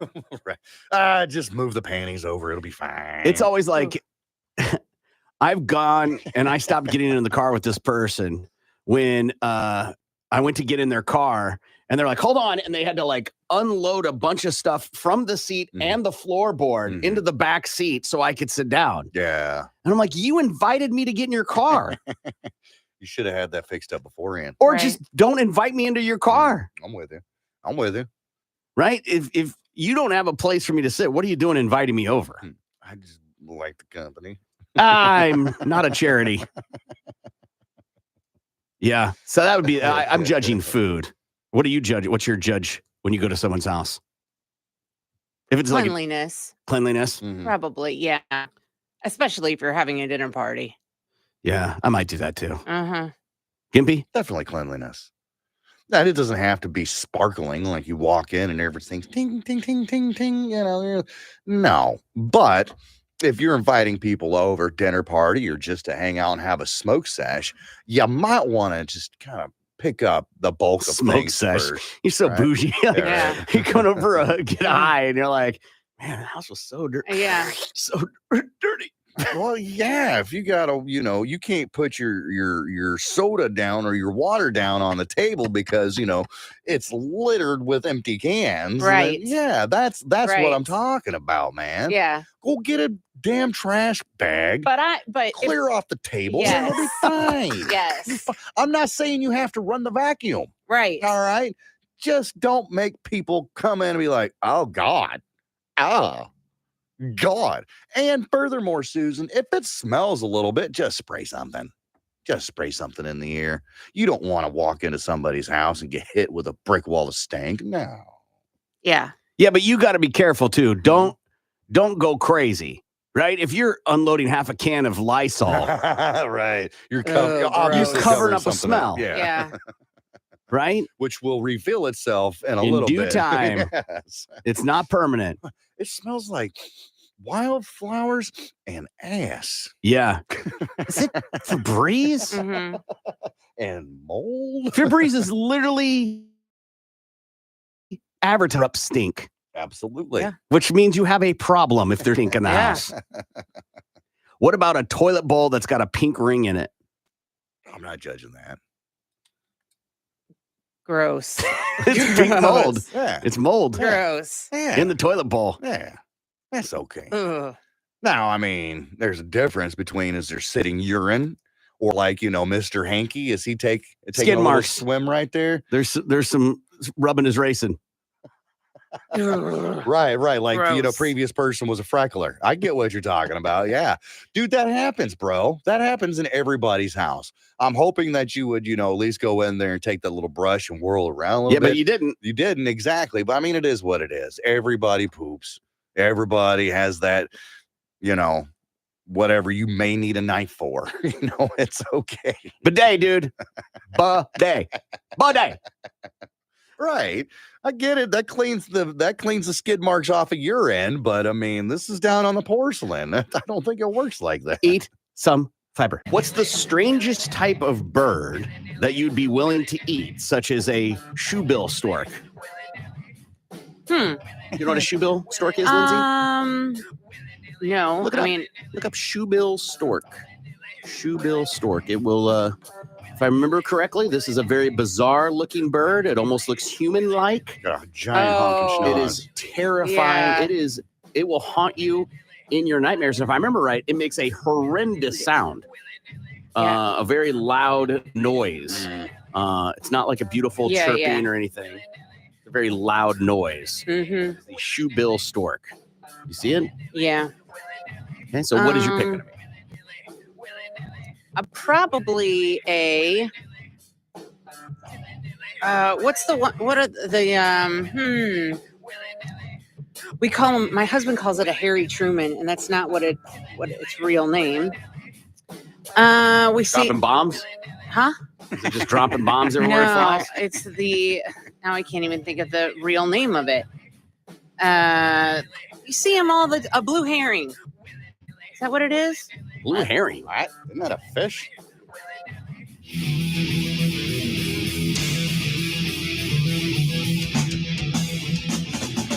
Good morning. It's the Big Mad Morning Show, 918-460-KMOD. You can also text BMMS and then what you want to say to 82945. Jeff Hensley's here. We'll talk to him in a minute. He's going to answer any questions you have about divorce, custody, guardianship, any family law scenario. Jeff will answer it. What you need to do is get your question to us ahead of time. Couple ways. Email show@kmod.com. Or you can text your question, BMMS and whatever that is, to 82945. And then when Jeff is in here, you can call at 918-460-KMOD and ask your question to Jeff to get it answered about any family law scenario. Again, that's happening at 9 o'clock. I wanted to bring this up because Quinn Ewers, the quarterback for Texas, got injured in the game on Saturday, and he's going to miss some time. So I saw that headline. I went, oh my gosh, we're going to see Arch Manning. We are not. He is not the backup. A backup is a redshirt Malik Murphy, who beat Arch Manning to be the backup to Quinn. So you think you're going to see, and you still may, because now he's the backup to this guy. Yeah, anything can happen. That guy could get injured. But I thought we were going to get to see a Manning, the next generation of Manning play. Nope. So we'll see what happens with that. Let's see what Lindsay's got for Balls to the Wall Sports.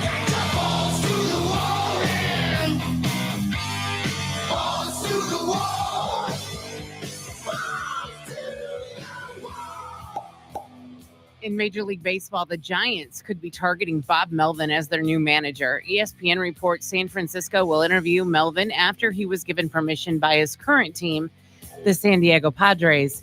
Melvin is currently under contract with the Padres for one more season, but San Diego missed the postseason after a disappointing 82-80 season. He joined the Padres in 2022 after a long stint with the Oakland Athletics.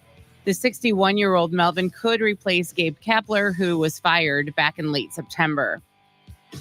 Before Sunday's games, the NFL sent out a message about pre- and mid-game fighting. In the memo, the league threatened significant discipline would be handed down should any players or teams be involved in fights before or during games. Penalties for fisticuffs can include ejection, suspension, significant fines, and the teams could face a loss of draft picks and or fines. There could also be more significant accountability measures levied on players or personnel who join in existing fights. They used to show skirmishes during a game. And now if there's like a skirmish, they pretty much, shoot away from it so it's not on TV. Why? Which I don't understand. Now listen, they probably shouldn't be putting hands on each other and swinging helmets and all that. Right. But let them jaw. Right. They do that with hockey still, don't they? Hockey, Yeah. Yeah, that's like a big part of the game. Yeah, it so, is. I mean, it happens. I mean, let them do it. It is. And I don't know if it's necessary for the outcome. No, but it sure does make it entertaining. Yes. A lot of people go for the For that. Rex. Right. Yeah, right. On Friday morning, Los Angeles Rams wide receiver DeMarcus Robinson was reportedly robbed at gunpoint. According to reports, Robinson ended up losing over $100,000 in jewelry he had on him during the confrontation. Police say the robbery happened at an LA area hotel where Robinson says two men pointed firearms at him and demanded his property, which included a pricey watch. Police are investigating, but no arrests have been made as of yet. Flag in the Forever 400 presented by Mobile One from Homestead, Miami. The driver of the number 20 car automatically qualifies into the next stage of the playoffs. Ryan Blaney, Tyler Reddick, William Byron, and AJ Allmendinger rounded out the top 5 finishers. Bell joins Kyle Larson as the only 2 members who earned automatic qualification. The round of 8 wraps up next Sunday at Martinsville Speedway. 4 drivers will be eliminated following the race. And that's your Balls to the Wall Sports. I'm Lindsay on 97.5 KMOD. Balls to the Wall Sports is powered by Miller Lite, the original light beer. I give it like a 3, 4, maybe even. Fettuccine carbonara. What's the carbonara part? Bacon. Oh. That's a 5. What? 1. Eggplant parmigiana. Yeah, that's 8. That's a big 0 for me, homie. Meatball sub. Oh, God. 5. This is getting worse and worse the further we go down. 0, man. That stuff is too messy. It doesn't eat well. You have to have a fork to eat a sandwich. I think that's retarded. Oh, I liked it. Gnocchi. What? Huh? Oh, okay. I've had that come in like a HelloFresh or something like that once. And I was like, what is this? What is this garbage? Oh, you didn't enjoy it? Lindsay. 5. 0. Oh, my gosh. I know it sounds crazy, but like when it comes to like the Big 10 of restaurants and foods and stuff, Italian's at the bottom of that list for me, man. Somebody texted in and said, you think Zio's is delicious? You got to try Luigi's and Skytook. So authentic. I think it's run by the actual Italian mob. I've had Luigi's and Skytook. It's fine. Mm-hmm. It's fine. I like, it's not like I go to Zio's and I order one of everything. Right. I worked there after college, and their 5 cheese pasta, adding chicken to it, was so good. Yeah. Their spinach artichoke dip, which isn't Italian, whatever, but it was so good. Mm-hmm. I just like the brown paper on the tables that give you crayons. The cannoli, yeah, I know how to write my name upside down. Cannoli, with the Alfredo and the chicken stuff, so good there. I'll give you that. I'll give you the Italian dish, the cannoli. That's delicious, just because it's cheese and powdered sugar. No. That's the dessert. I know. Yeah, I'm talking about. That's the only Italian food that I really, really, really, really, really, really like is a good old cannoli. We haven't gotten to the real one. Pizza. I've said it before, and you all thought I was crazy. 1 to 10. 1 to 10, a pizza. That's 10. going to be a 3 for me. So low on the scale, man. Lindsay. 10. Yeah. Always. Pretty much all those except peppers and onions that we've mentioned are about anywhere between an 8 and a 10 for me. Really? See, I love peppers and onions. I don't love the heartburn, but man, it's almost worth the heartburn for me. A good bolognese pasta. Well, Italian food. They are the Beatles for me. A nice short food. A short rib braised ragu. Ragu, the sauce in a jar. So it's just no. So good. I'm telling you, man, Italian food. Man who killed Kevin Bacon charged with 1st-degree murder. You mean 5th degree? 6th degree? 6th degree? Yeah. So this happened in Michigan. A judge has decided that Mark Latunsky will face a charge of 1st-degree murder after a degree hearing. The murder degree hearing for Mark Latunsky continued for a 2nd day. This happened last Wednesday. He admitted to killing and mutilating Kevin Bacon, who is 25 years old. In court, he accepted a plea into open murder. The hearing was for the judge to determine if Mark will be sentenced for a charge of 1st-degree or 2nd-degree murder, and the judge decided on the former. Back in 2019, Kevin Bacon, his body was found in Latunsky's home. He and Kevin Bacon met on a dating app, according to investigators. Kevin's body was hung upside down with a slit throat, according to police. Investigators also say that the man's testicles were removed and eaten. This is a thing. How many stories have we read about castrations? Yeah. At least a small handful that I can think of. I didn't even mean to do that. I know you didn't. I could tell just by the way you delivered it. Yeah. It feels like we've read. I mean, it happened here in Oklahoma. Yeah. Some guy come down to meet 2 other guys, and they end up cutting his balls off or something like that. Yeah. Is it for fun, or are they, trying to prove a point? I don't get, because me personally, I would never chop my balls off for fun. No. Is it a Musa muffin thing? Like you go for a little BDSM, just like tightening, and then there's some menacing people out there, like, I'm just going to slice them off. Right. Let's see how far we can take this train. Okay. That doesn't.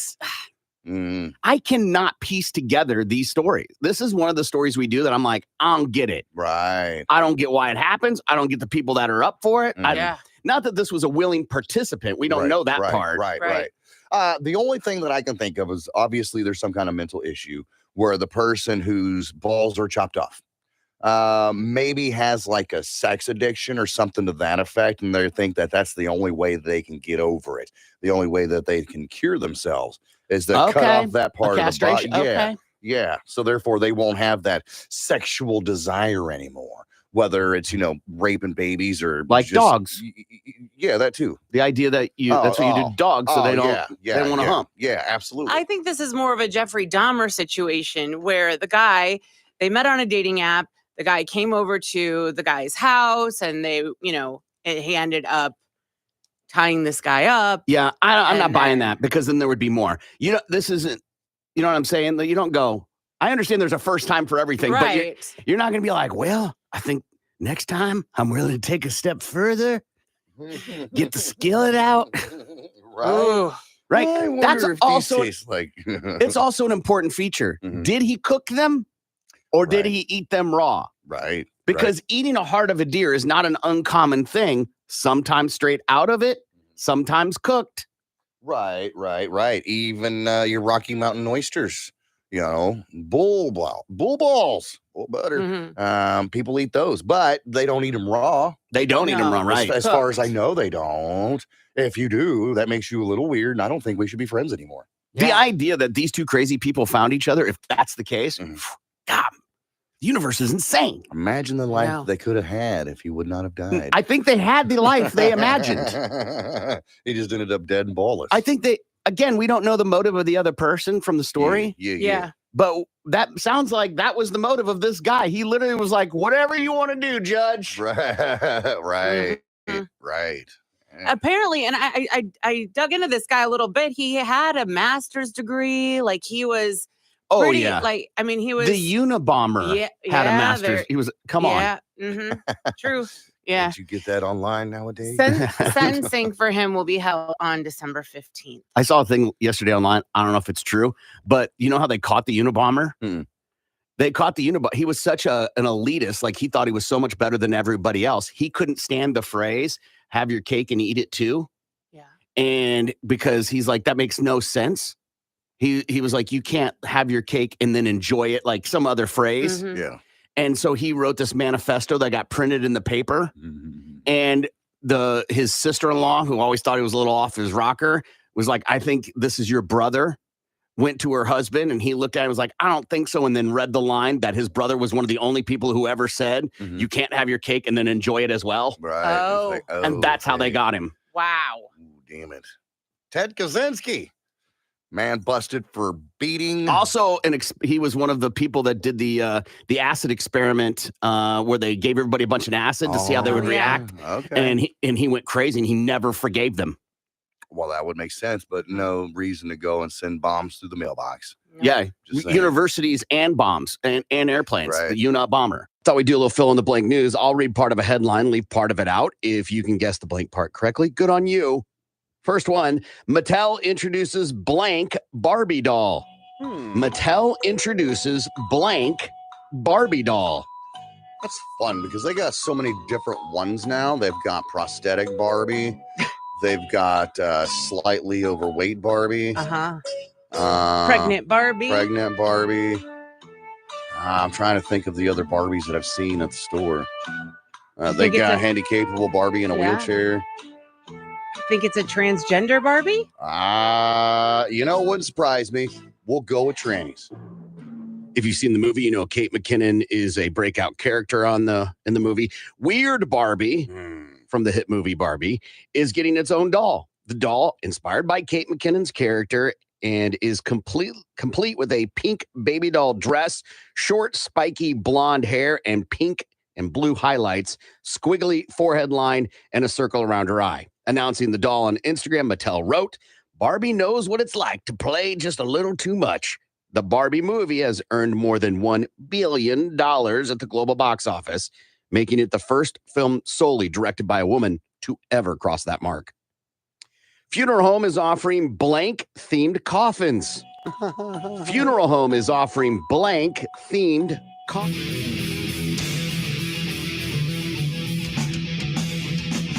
Good morning. It's the Big Mad Morning Show. 918-460-KMOD.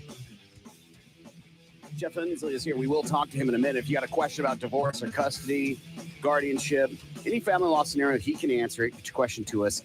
Email address is show@KMOD.com. You can text it, BMMS, and whatever that is, to 82945, or you can call 918-460-KMOD. We're going to start taking those calls in a minute. Good morning, Lindsay. Good morning, Corbin. Happy 40th birthday to porn star Italia Christie. She lets it all hang out in the VIP 5. Lick it up 2.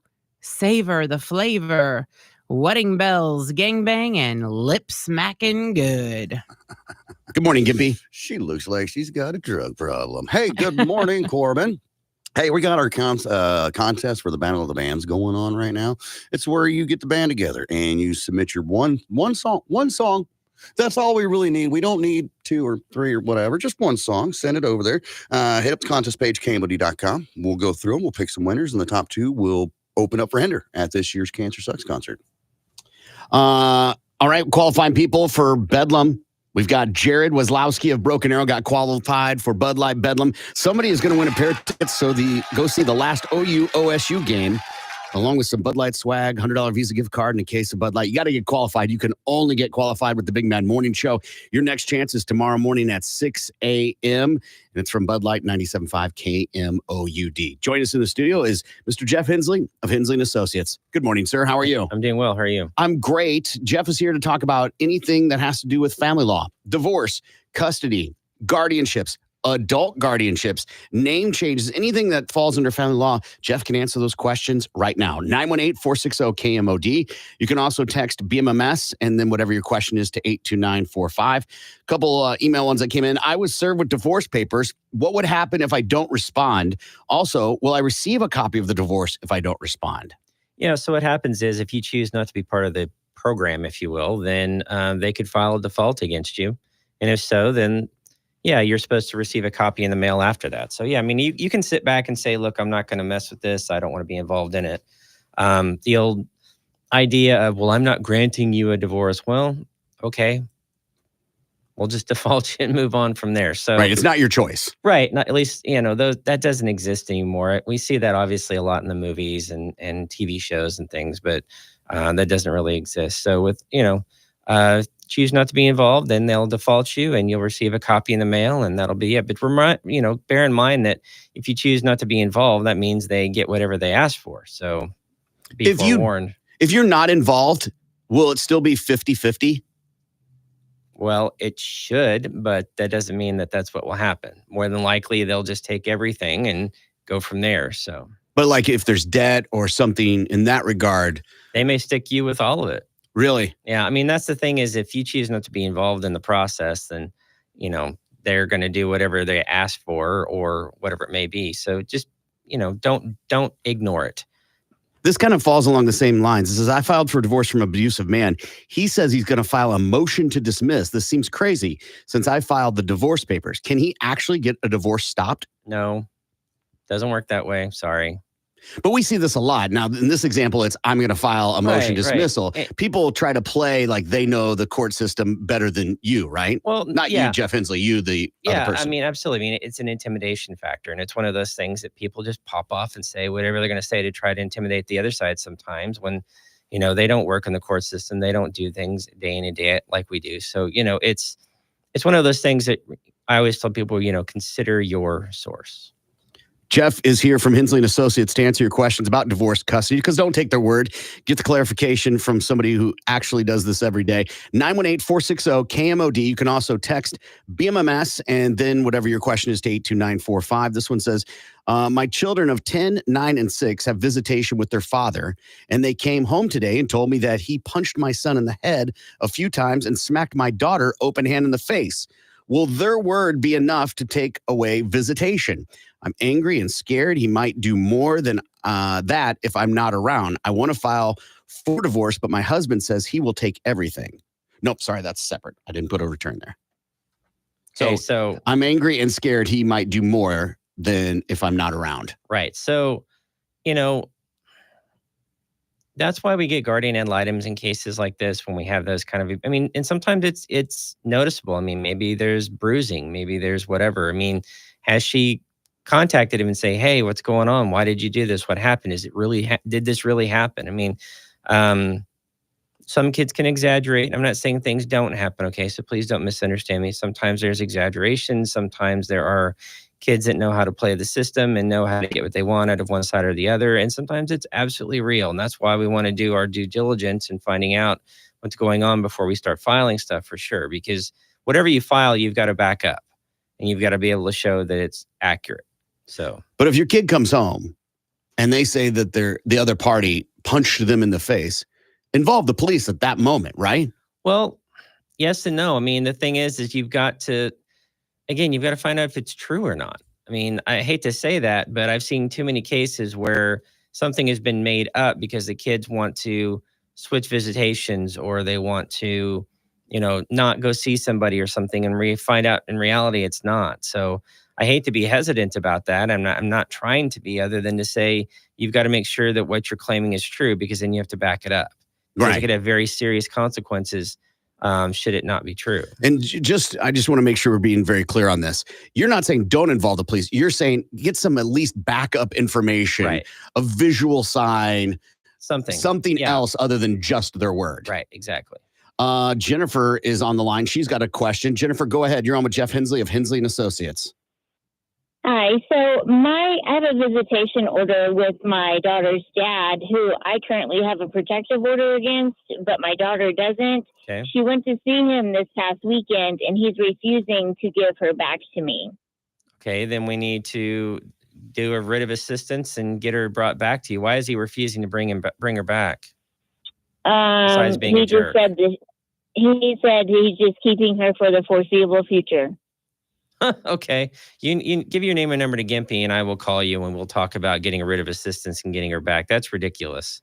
So okay, thank you. All right, hang on the line. Don't go anywhere. What is a writ of assistance, Jeff? So writ of assistance is where, so what they do is a judge signs an order basically that says that the person has the child and they shouldn't have, and the child should be returned. So what happens is that in Tulsa anyway, they have the sheriffs have an entire group that go out and pick up kids for different reasons, for writs of assistance or DHS or whatever it may be. But long story short is it sends the cops out to go pick the child up and, gets them back and then brings them to you. And what is from contacting your office to you getting your kids back? How fast can that happen? It's the same day. I mean, typically if we do Really? I mean, the idea is that if you hire us to do writ of assistance, we're going to do it the same day. We're going to go down and see the judge, once the judge signs, immediately take it to the sheriff's office, and they send their people out that day to go pick up the kid. Wow. So, and you would have to have a judge sign off on it. You couldn't just call the police and say, hey. Right. The cops can't do anything whatsoever unless they have an order from a judge signed that says they're to pick up that child. And if they're not in Tulsa County? Same thing. It's just sometimes it depends on, it might take a little longer. Usually same day, but maybe later in that day. But yeah, it's about the same in every county. They don't put up with this not returning the kid stuff. Following a judge's order. And how serious is it for the other party to not follow the order and be put in this situation? How will this look in court if you had to get a writ of assistance to get a kid back? It's going to be annoying to the judge, and they're going to, basically say, well, why did you do this? And obviously there's not going to be a good answer because you know what the visitation schedule is. If for some reason you're going to hold a child from somebody, you better have a darn good reason, like, the kid's in immediate danger or something. But at the same time, too, that's when you go and get emergency custody and all these things. You don't just hold them, quote, for the foreseeable future just to be a jerk. I mean, right. That's not done. And that's something that he would have to prove, right? Right. He or she has all the same resources everyone else does, and the court expects you to not take matters into your own hands. Correct. Yeah, absolutely. We've got another call here, and this is Ryan. Ryan, go ahead. You're on with Jeff Hensley of Hensley & Associates.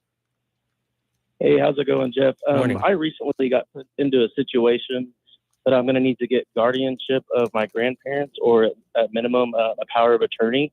Okay. What's going on?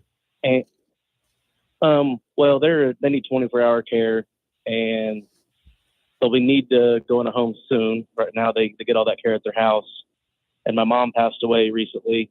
So now Sorry for your loss. I'll be taking care of those things, and I'm just wondering the best way to go about it. Sure. I mean, are the grandparents mentally there still or no?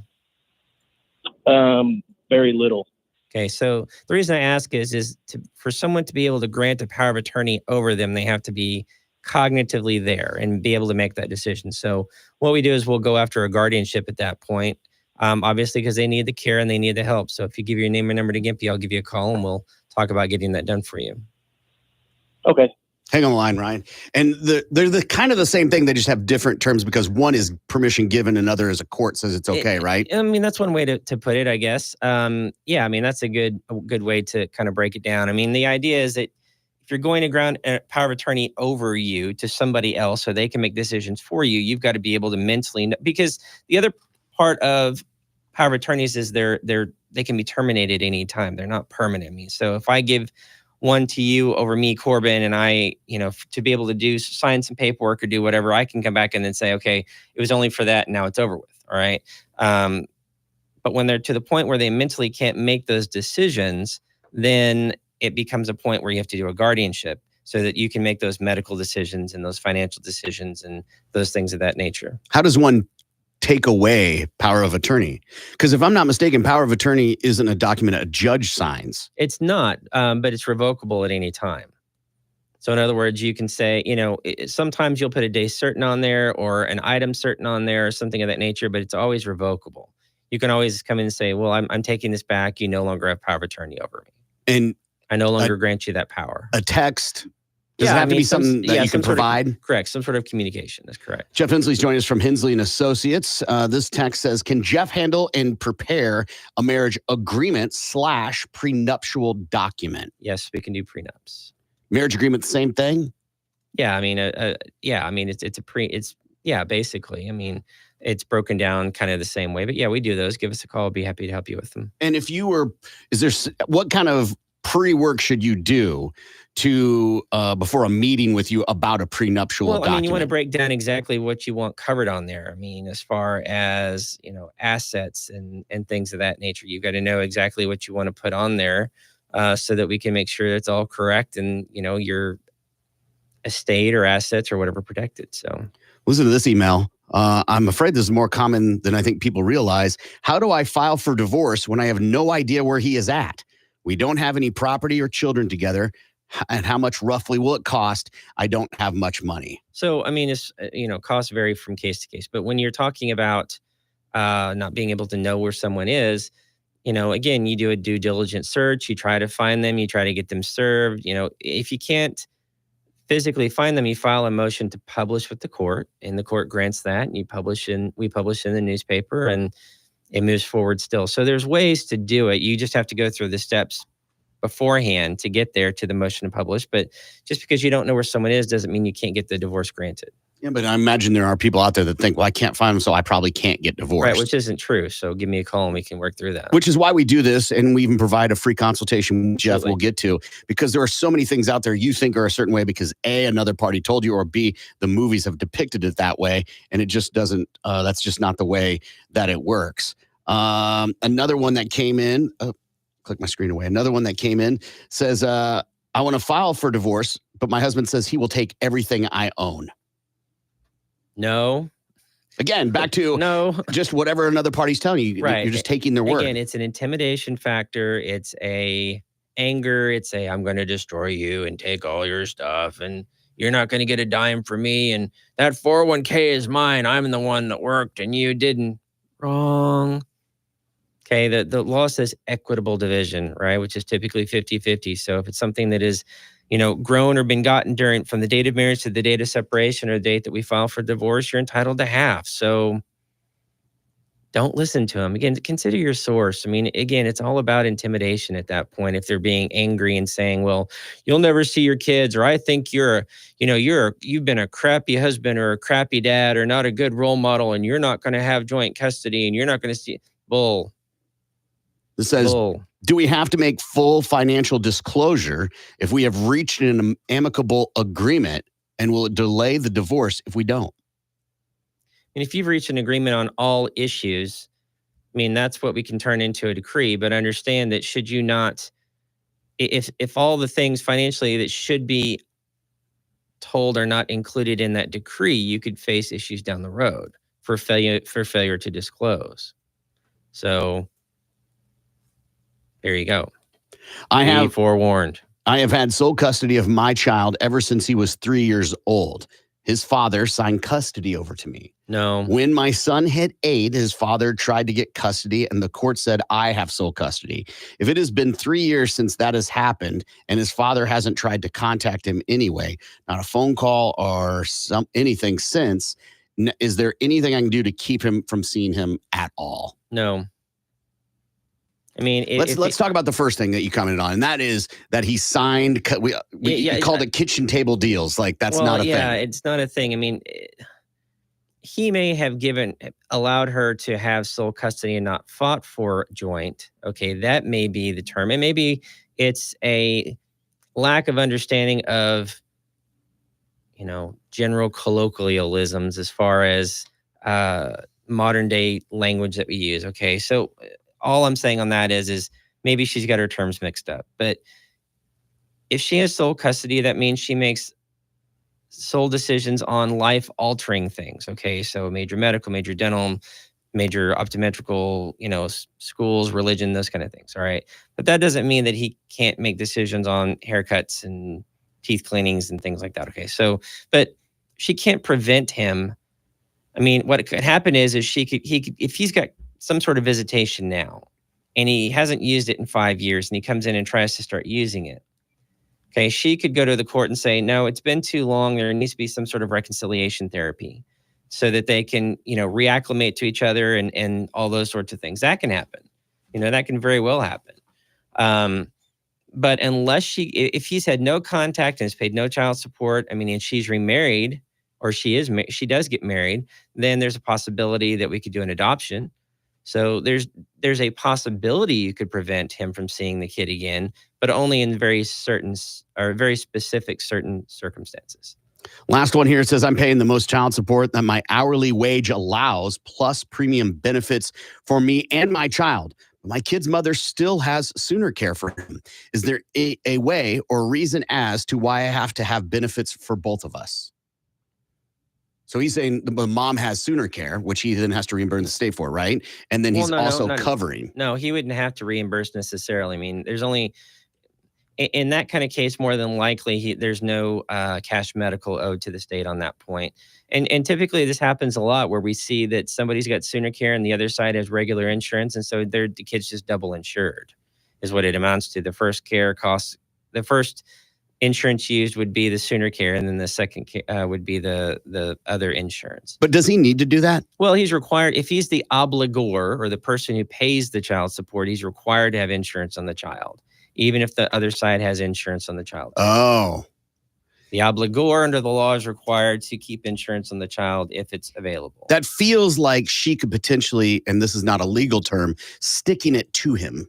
Not really, because at the end of the day, he's going to get credit in the calculation for what he's paying anyway. So it's going to lower his overall child support anyway. So it shouldn't hurt him. Should not, correct. It's only going to help the kid. Could the formula be wrong? Could he have it calculated wrong? I know that sounds weird, but I think a lot of dads feel like their formula is wrong. Not wrong per se, but maybe something's changed and maybe his premiums come up, or maybe when they ran the calculation the first time, he didn't have the kid on insurance at that time. I don't know.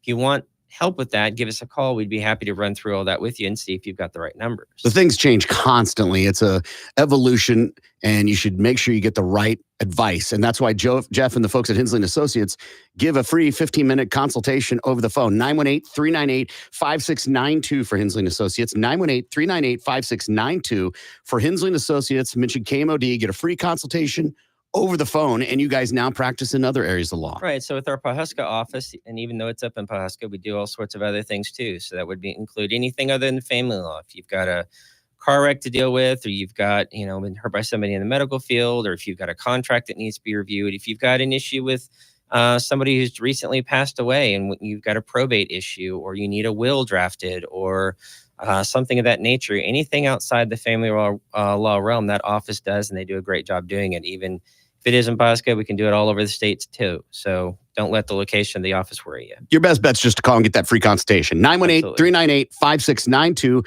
for Hensley & Associates. 918-398-5692. Jeff, have a great week. Hey, you too. Thanks. Take a break and we'll be back. You're listening to the Big Mad Morning. I looked at him as a good bad guy. He was taking out bad people. Like a Robin Hood sort of thing. That Yes. instead of robbing the rich and giving to the poor, we're just killing bad people. Jack the Ripper is another one, killing the whores of the world. Yes. If you think that's bad. Yeah. Dexter was not a good person. I thought so.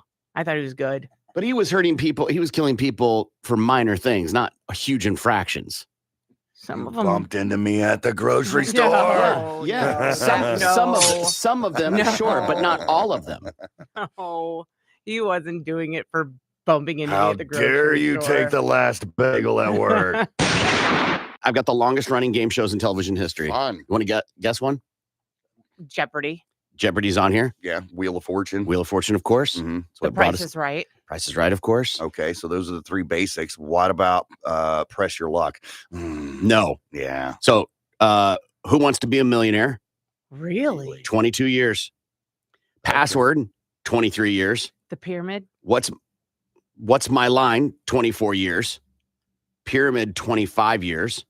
Let's Make a Deal, 35 years. Wow. Now, does that count? Because it wasn't 35 years consecutive. It was right. It was the Monty guy for a while, and then they brought it back with Wayne Brady. So I guess mash them together it works. Yeah.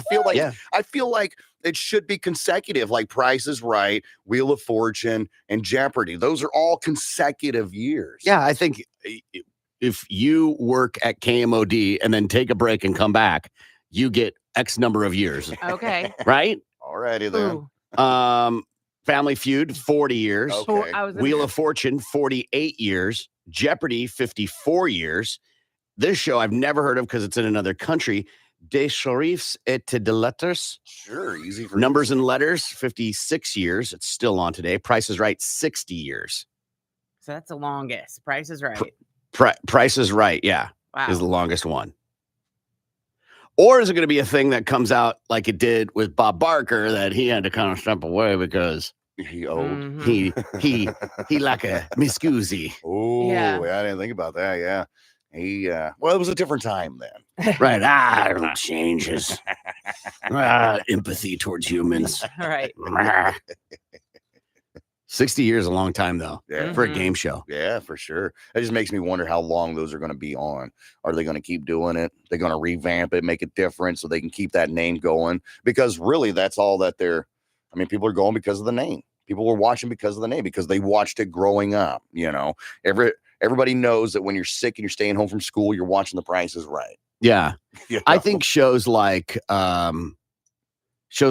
Price is Right is a different game show, obviously, than like Jeopardy or Wheel, because they have to technologically evolve. Okay. They have to evolve the show and the games. Right. You can have some classics, but you've got to introduce new games on Price is Right, because technology changes and people's understanding of things changes. That makes sense. Wheel of Fortune, it's spin a wheel, earn points. It's Now, the how same they game. derive the letters and things like that, or on Jeopardy, can obviously change.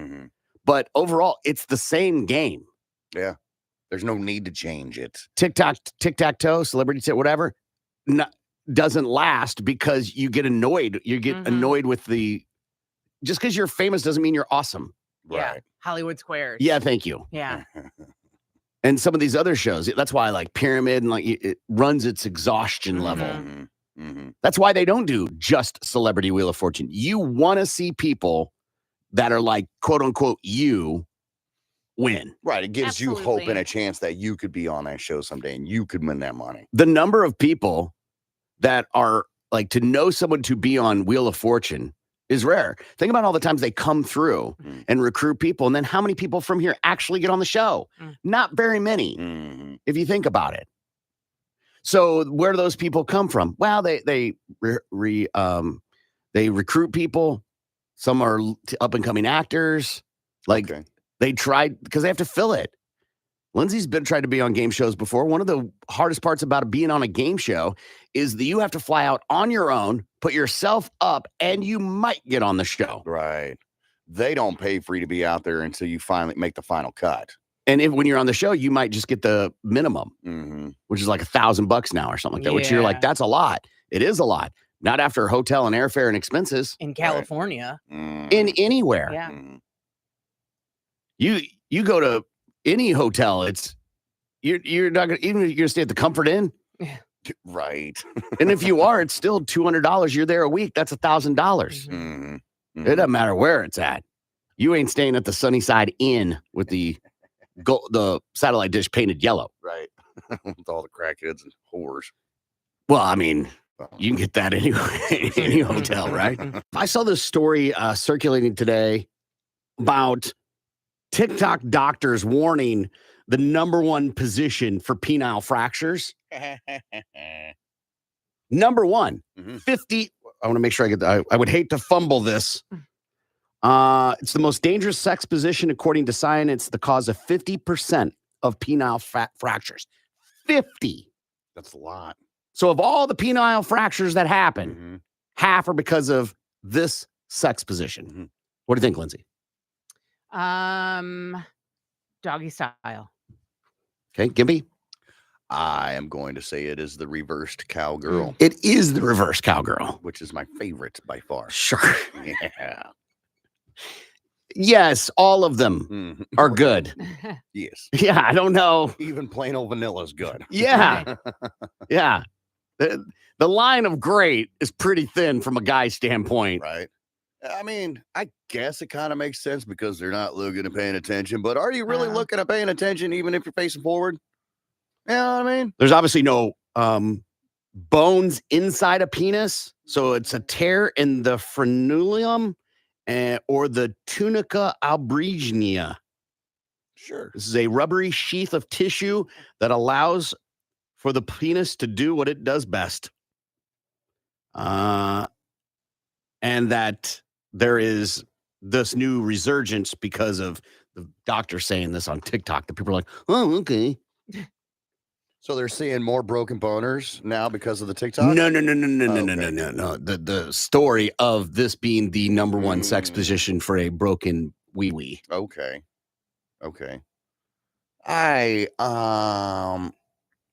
I've never had a fractured penis. So I don't know what that would be like.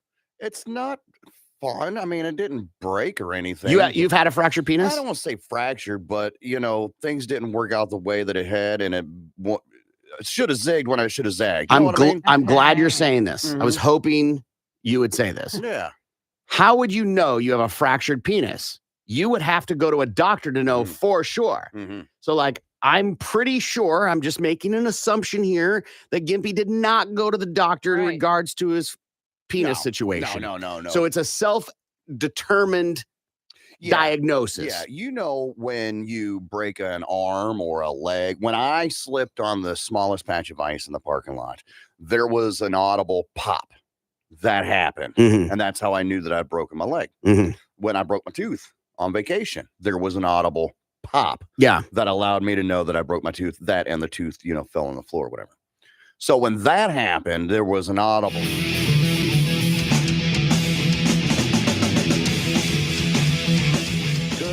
It's the Big Mad Morning Show, 918-460-KMOD. You can also text BMMS and then what you want to say to 82945. So it seems like a lot of people are coming out with these memoirs of their lives and digging up things from their past. John Stamos has put out a memoir or whatever about his life. And he talks about in the 80s when he was dating Terry Copley, who was another actress, obviously very good looking. So right before he was starting or right around the time he was doing Full House, and he comes home and she is in bed with Tony Danza. Hey, the boss. And so he talks about coming home and there was a black 57 Porsche 356 Sportster vintage convertible in the driveway that he didn't recognize. And then he looks inside and there's a hairbrush, keys, boxing gloves, and they're like, wait, what? He wouldn't leave him in his car. Right. And the idea of thinking that he now has to talk. All these people have to talk about this. Tony Danza's like 70 something, right? Yeah. This Terry Copley chick's got to be in her 60s. Mhm. And you're like having to answer a question about something you did in the 80s. Yeah. Yeah. Was it 40 years ago? Yeah. Yeah. No telling what drugs you were on. at the Right. time. Living your best life. Absolutely. Not too far removed from the 70s, you know? Like, Right. And that would have been in their what, like 20s, maybe? Yeah. 30s, something like that. yeah. Yeah. Living your best life. Hey, remember back in the day? What do you say, Lindsay, to that? So you have to answer for something. You're 70. You're a celebrity. Tony Danza's obviously huge Right. at that time. Who's the boss? I think was going on of that during then. So like, what do you say? You're Tony Danza. What do you say? It was a different time then. They weren't Oh, that serious. Ugh. I didn't even know she was with John Stamos back okay. then. Gimpy? Hey, take that opportunity, man. I mean, she's a smoke show, so Right. why not? Sorry, Johnny, you lose. Yeah. Yeah. It feels like you're creating another friction point in your 70s. Right. I would be like, I don't remember. All right. All right. I was 20, a huge celebrity, and it's been 4 decades. Right. Oh, come on. Surely you remember something. If he feels like I was a part of wronging him, then Mm, I apologize for that you've carried it for 4 decades. right. So is Johnny like being pissed about it now that's gotten like drugged back up or whatever? Or is it just like a part of his life that he's just like, whatever is what it is? I think he's just put out this book, Mhm, or this book is coming out, mhm. and nobody wants to be like, nobody wants to read a book that's like, it's fine. Everything was Yeah. fine. I had a pretty normal life. Yeah. It's got to have some chaos. Of course. And the idea of like, I mean, this clearly dug in him where he can Right. remember vivid details of it. Hey. And you're like, man. And to be your partner Mhm. of this person, to hear them rekindle this thing that they're clear, it feels like they're still bothered by it. And they're like, no, it's just for the book. Mhm. Right. Right. Ah. You got to hash out something that scarred you that deep. You're like, you can remember intimate details of peering through the window and seeing boxing gloves and a car key. Wait a It's minute. just content, baby. That's all it is. It's for the book. It feels like a weird flex, right? Oh, yeah. You should have hooked up. High five, Tony. Come on, let's have a threesome with this bitch. Mm-mm. I mean, I don't know. Maybe he did have Maybe, yeah. those things. And did you know that Stamos was considered to be, they wanted him to be a James Bond type of character? What? On Yeah. Full House. No. No. Just to be, he doesn't have the James Bond look. Not then, not with that mullet anyway. Intended to be a No. young James Bond. No, it wouldn't have worked. It wouldn't have worked at all. He was in Never Too Young to Die. Yeah, but he wasn't Bond, I'm sure. Never Too Young to Die. A movie with, this is all you need to know. Gene Simmons is in it. Ooh. Is this a Bond movie? I was about to ask the same thing. Robert Englund, who will not be Freddy Krueger in that, is in it. He plays Riley, whatever that is. The plot, Velvet Von Ranger, who is played by Gene Simmons, is a powerful, murderous psychopath gang leader, but also a transgender person who prides himself on being both a man and a woman. He's holding a gang rally where he announces his plans to poison the water supply and pipeline of a major U.S. city. However, top U.S. secret agent and 00 counterpart Drew Strangrove, played by George Lazenby. I don't even know who that guy is. Lazenby? Sure.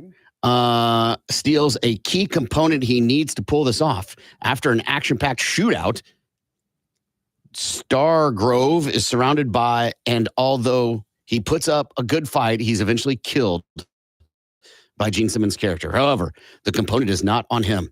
When his estranged son Lance, played by John Stamos, a talented high school gymnast. And so then what you'll do is you enter the scene, you will do flips. Yeah. A couple of things here. All right, so George Lazenby was a Bond guy. He was actually James Bond. Okay.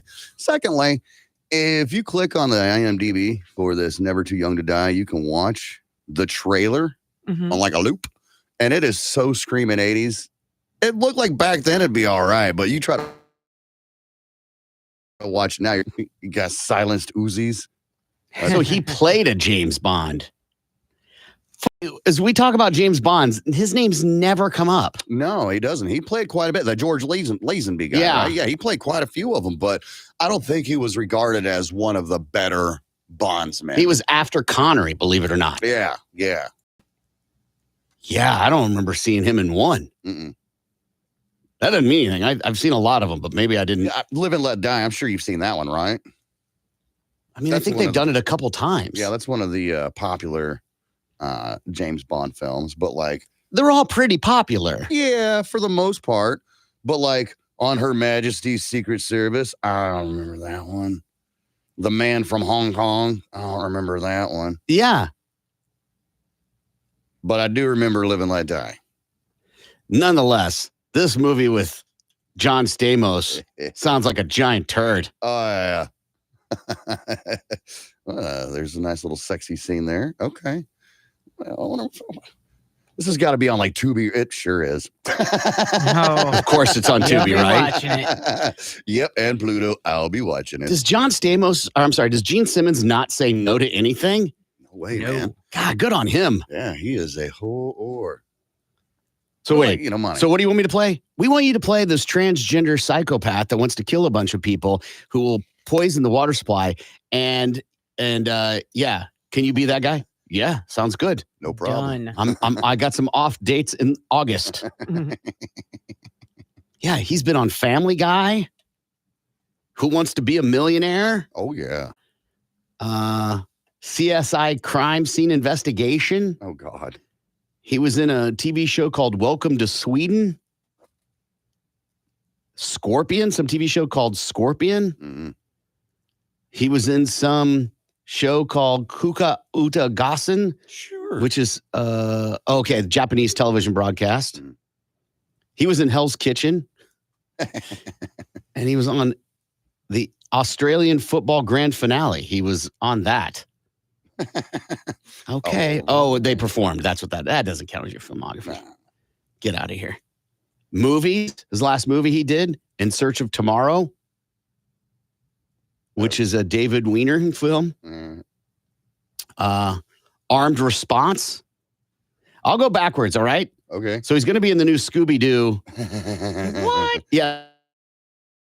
They're doing like and Kiss Rock and Roll Mystery, apparently. And then In Search of Tomorrow, that came out in 2022. Mm. Armed Response. Why Him? He's in Why Him? The Brian Krassenberg, Zoe Day, Bryan Cranston, James Franco. Right, yeah. He's in that? I guess. I don't remember seeing him, but that doesn't mean anything. Who does he play in? Because that movie's pretty funny. Yeah. I think. Let's see here. I don't see him listed here. Well, it's got him in there. Like when you Google it, why him? Cameos. Mm-hmm. And that's probably all it is. Doesn't have an actual role. Right, but he's counting it. Okay. Of course, man. He's building that resume. We Are X, Okay. a documentary film about the Japanese rock band X. Okay. Plays himself in a lot of stuff. What else is he going to play? Expecting Mary. That's a drama film with Elliot Gould, Linda Gray. Oh, God. Nice. Cloris Leachman. Nice. What? Sybil Shepherd. Fred Willard. Gosh, he is in some turd movies, huh? Yeah. Oh, yeah. Mary is a 16-year-old girl who's 8 months pregnant. She had all the trappings of an upscale life, but ran away from her mother, Sybil Shepherd, and stepfather, who wanted her to get an abortion. It's only when she finds herself in small New Mexico town in a downtrodden trailer park where she learns the real meaning of love, sacrifice, and family. She plays the estranged father and rock star who lives in L.A. Ooh. Really? God, I love bad movies. Yeah, right. All right, we got to take a break. We'll be back. You're listening to the Big Mad Morning Show. So for 6 months, I go straight. I quit completely for those 6 months. Impressive. And I know. Very right? much so. And so I took my test. I passed it with flying colors. And then I started back up again. And I tell you what, it has not been the same since. The very first time I got roasted after not doing it for 6 months, I was like, it messed with my mind so much. I was like, this is not what I remember it being. Oh, it's because my tolerance dropped. I was like, well, I guess we're just going to have to build it back up. But you're talking, from 16 to 25. So 9 years of just steady smoking all day, every day.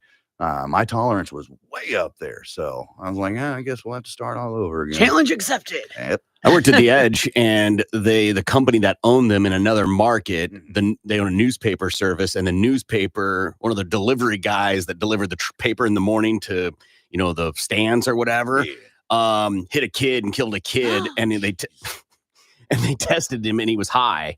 So they were like, we're drug testing everyone. And so they instituted a drug policy where you had to do a random drug testing. I go to London to see Kings of Leon. And then when I come back, they call me into the office like right away. Right. And they're like, hey, and I was friends with the business manager. He's like, hey, you have 24 hours after I hand this to you to go take a drug test. Would you like me to hand it to you? And I was like, no. And he's like, all right, tomorrow morning, I have to hand it to you. So whatever you need to get taken care of. Right. And so I went and bought like pea clean, like, all the stuff, broccoli, whatever, all the stupid stuff. And went and did the test. And when I did the test, they give you all these instructions, the thing, put it in there, don't flush, So I obviously have to pee like a crazy person. And because I've been holding it, and I go to the bathroom just like, oh, thank God, fill the cup and no problem. Done being a good boy, and I flush. And they're like, I go out and she's like, did you just flush the toilet? And I'm like, yeah. Cups in the thing. We're good. And she's like, no, you can't flush. So 1 hour. See you again. See you in an hour. And you're like, and if you didn't do the test, they fired you. Oh.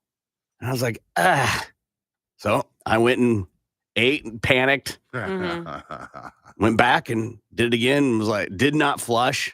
Like she even put a note on the thing. Don't flush. Did she say like it happens? No. Or was she mean about it?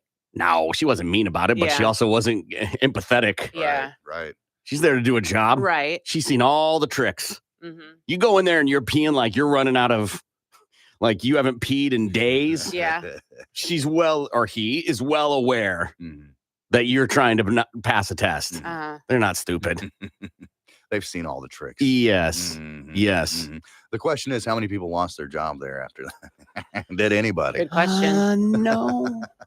No, we're all Johnny Fever. Of the places I've worked that have had drug policies, I've never seen and alcohol. Yeah. I've never seen somebody get fired. Wow. And I know that some people didn't. Yeah. So maybe there was an internal like, hey, you get a warning and next time though, we'll test you. Possibly. Yeah. I don't know. Robber uses sledgehammer at a gas station. So police in Nashville have arrested a man after he heard Peter Gabriel's song.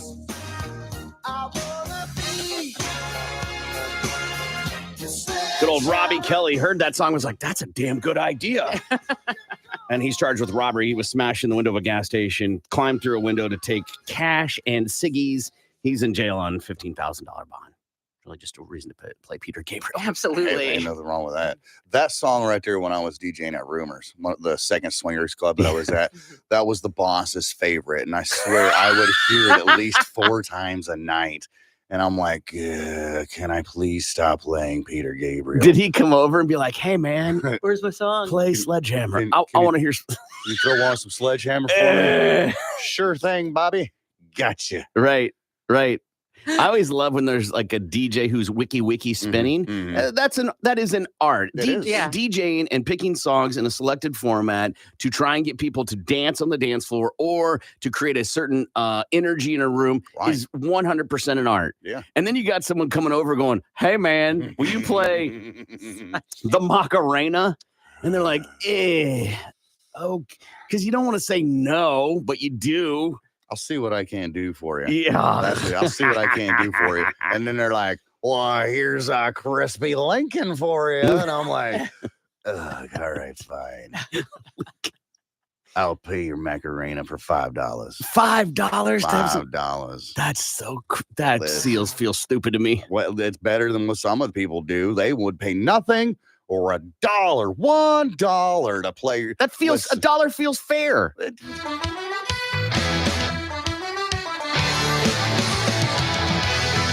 morning. It's the Big Mad Morning Show. Don't forget tomorrow morning, 6 a.m. Another chance to get qualified for Bud Light Bedlam. Pair of tickets, COU take on OSU in the last Bedlam game for Bud Light, 97.5 KMOUD every hour with the Big Mad Morning Show. Lindsay, what'd you learn today? I learned that if John Stamos had played 007, I would have actually watched a James Bond film. And I also learned Gimpy's backside is sore after a rear-end collision with a truck driver. Gimpy, what'd you learn today? Well, I learned that in a zombie apocalypse, the most important role is the person who could pack your suitcase for you. Yeah. Right. I also learned that our listener, Josh, should totally have became a moil instead of a collector. I learned there are bill collectors that are nice. And I also learned Gimpy told a bunch of dudes, hey, help me lift this. It's Corbin saying, make sure that dishwasher's loaded right. It's Lindsay, stop tracking my cycle. Yeah, this is Gimpy. And I'm sorry. Ready? Split their tips with you? No, hell no, never. But they had to split it amongst themselves Sure. or whatever. So I was total separate entity, got to keep everything.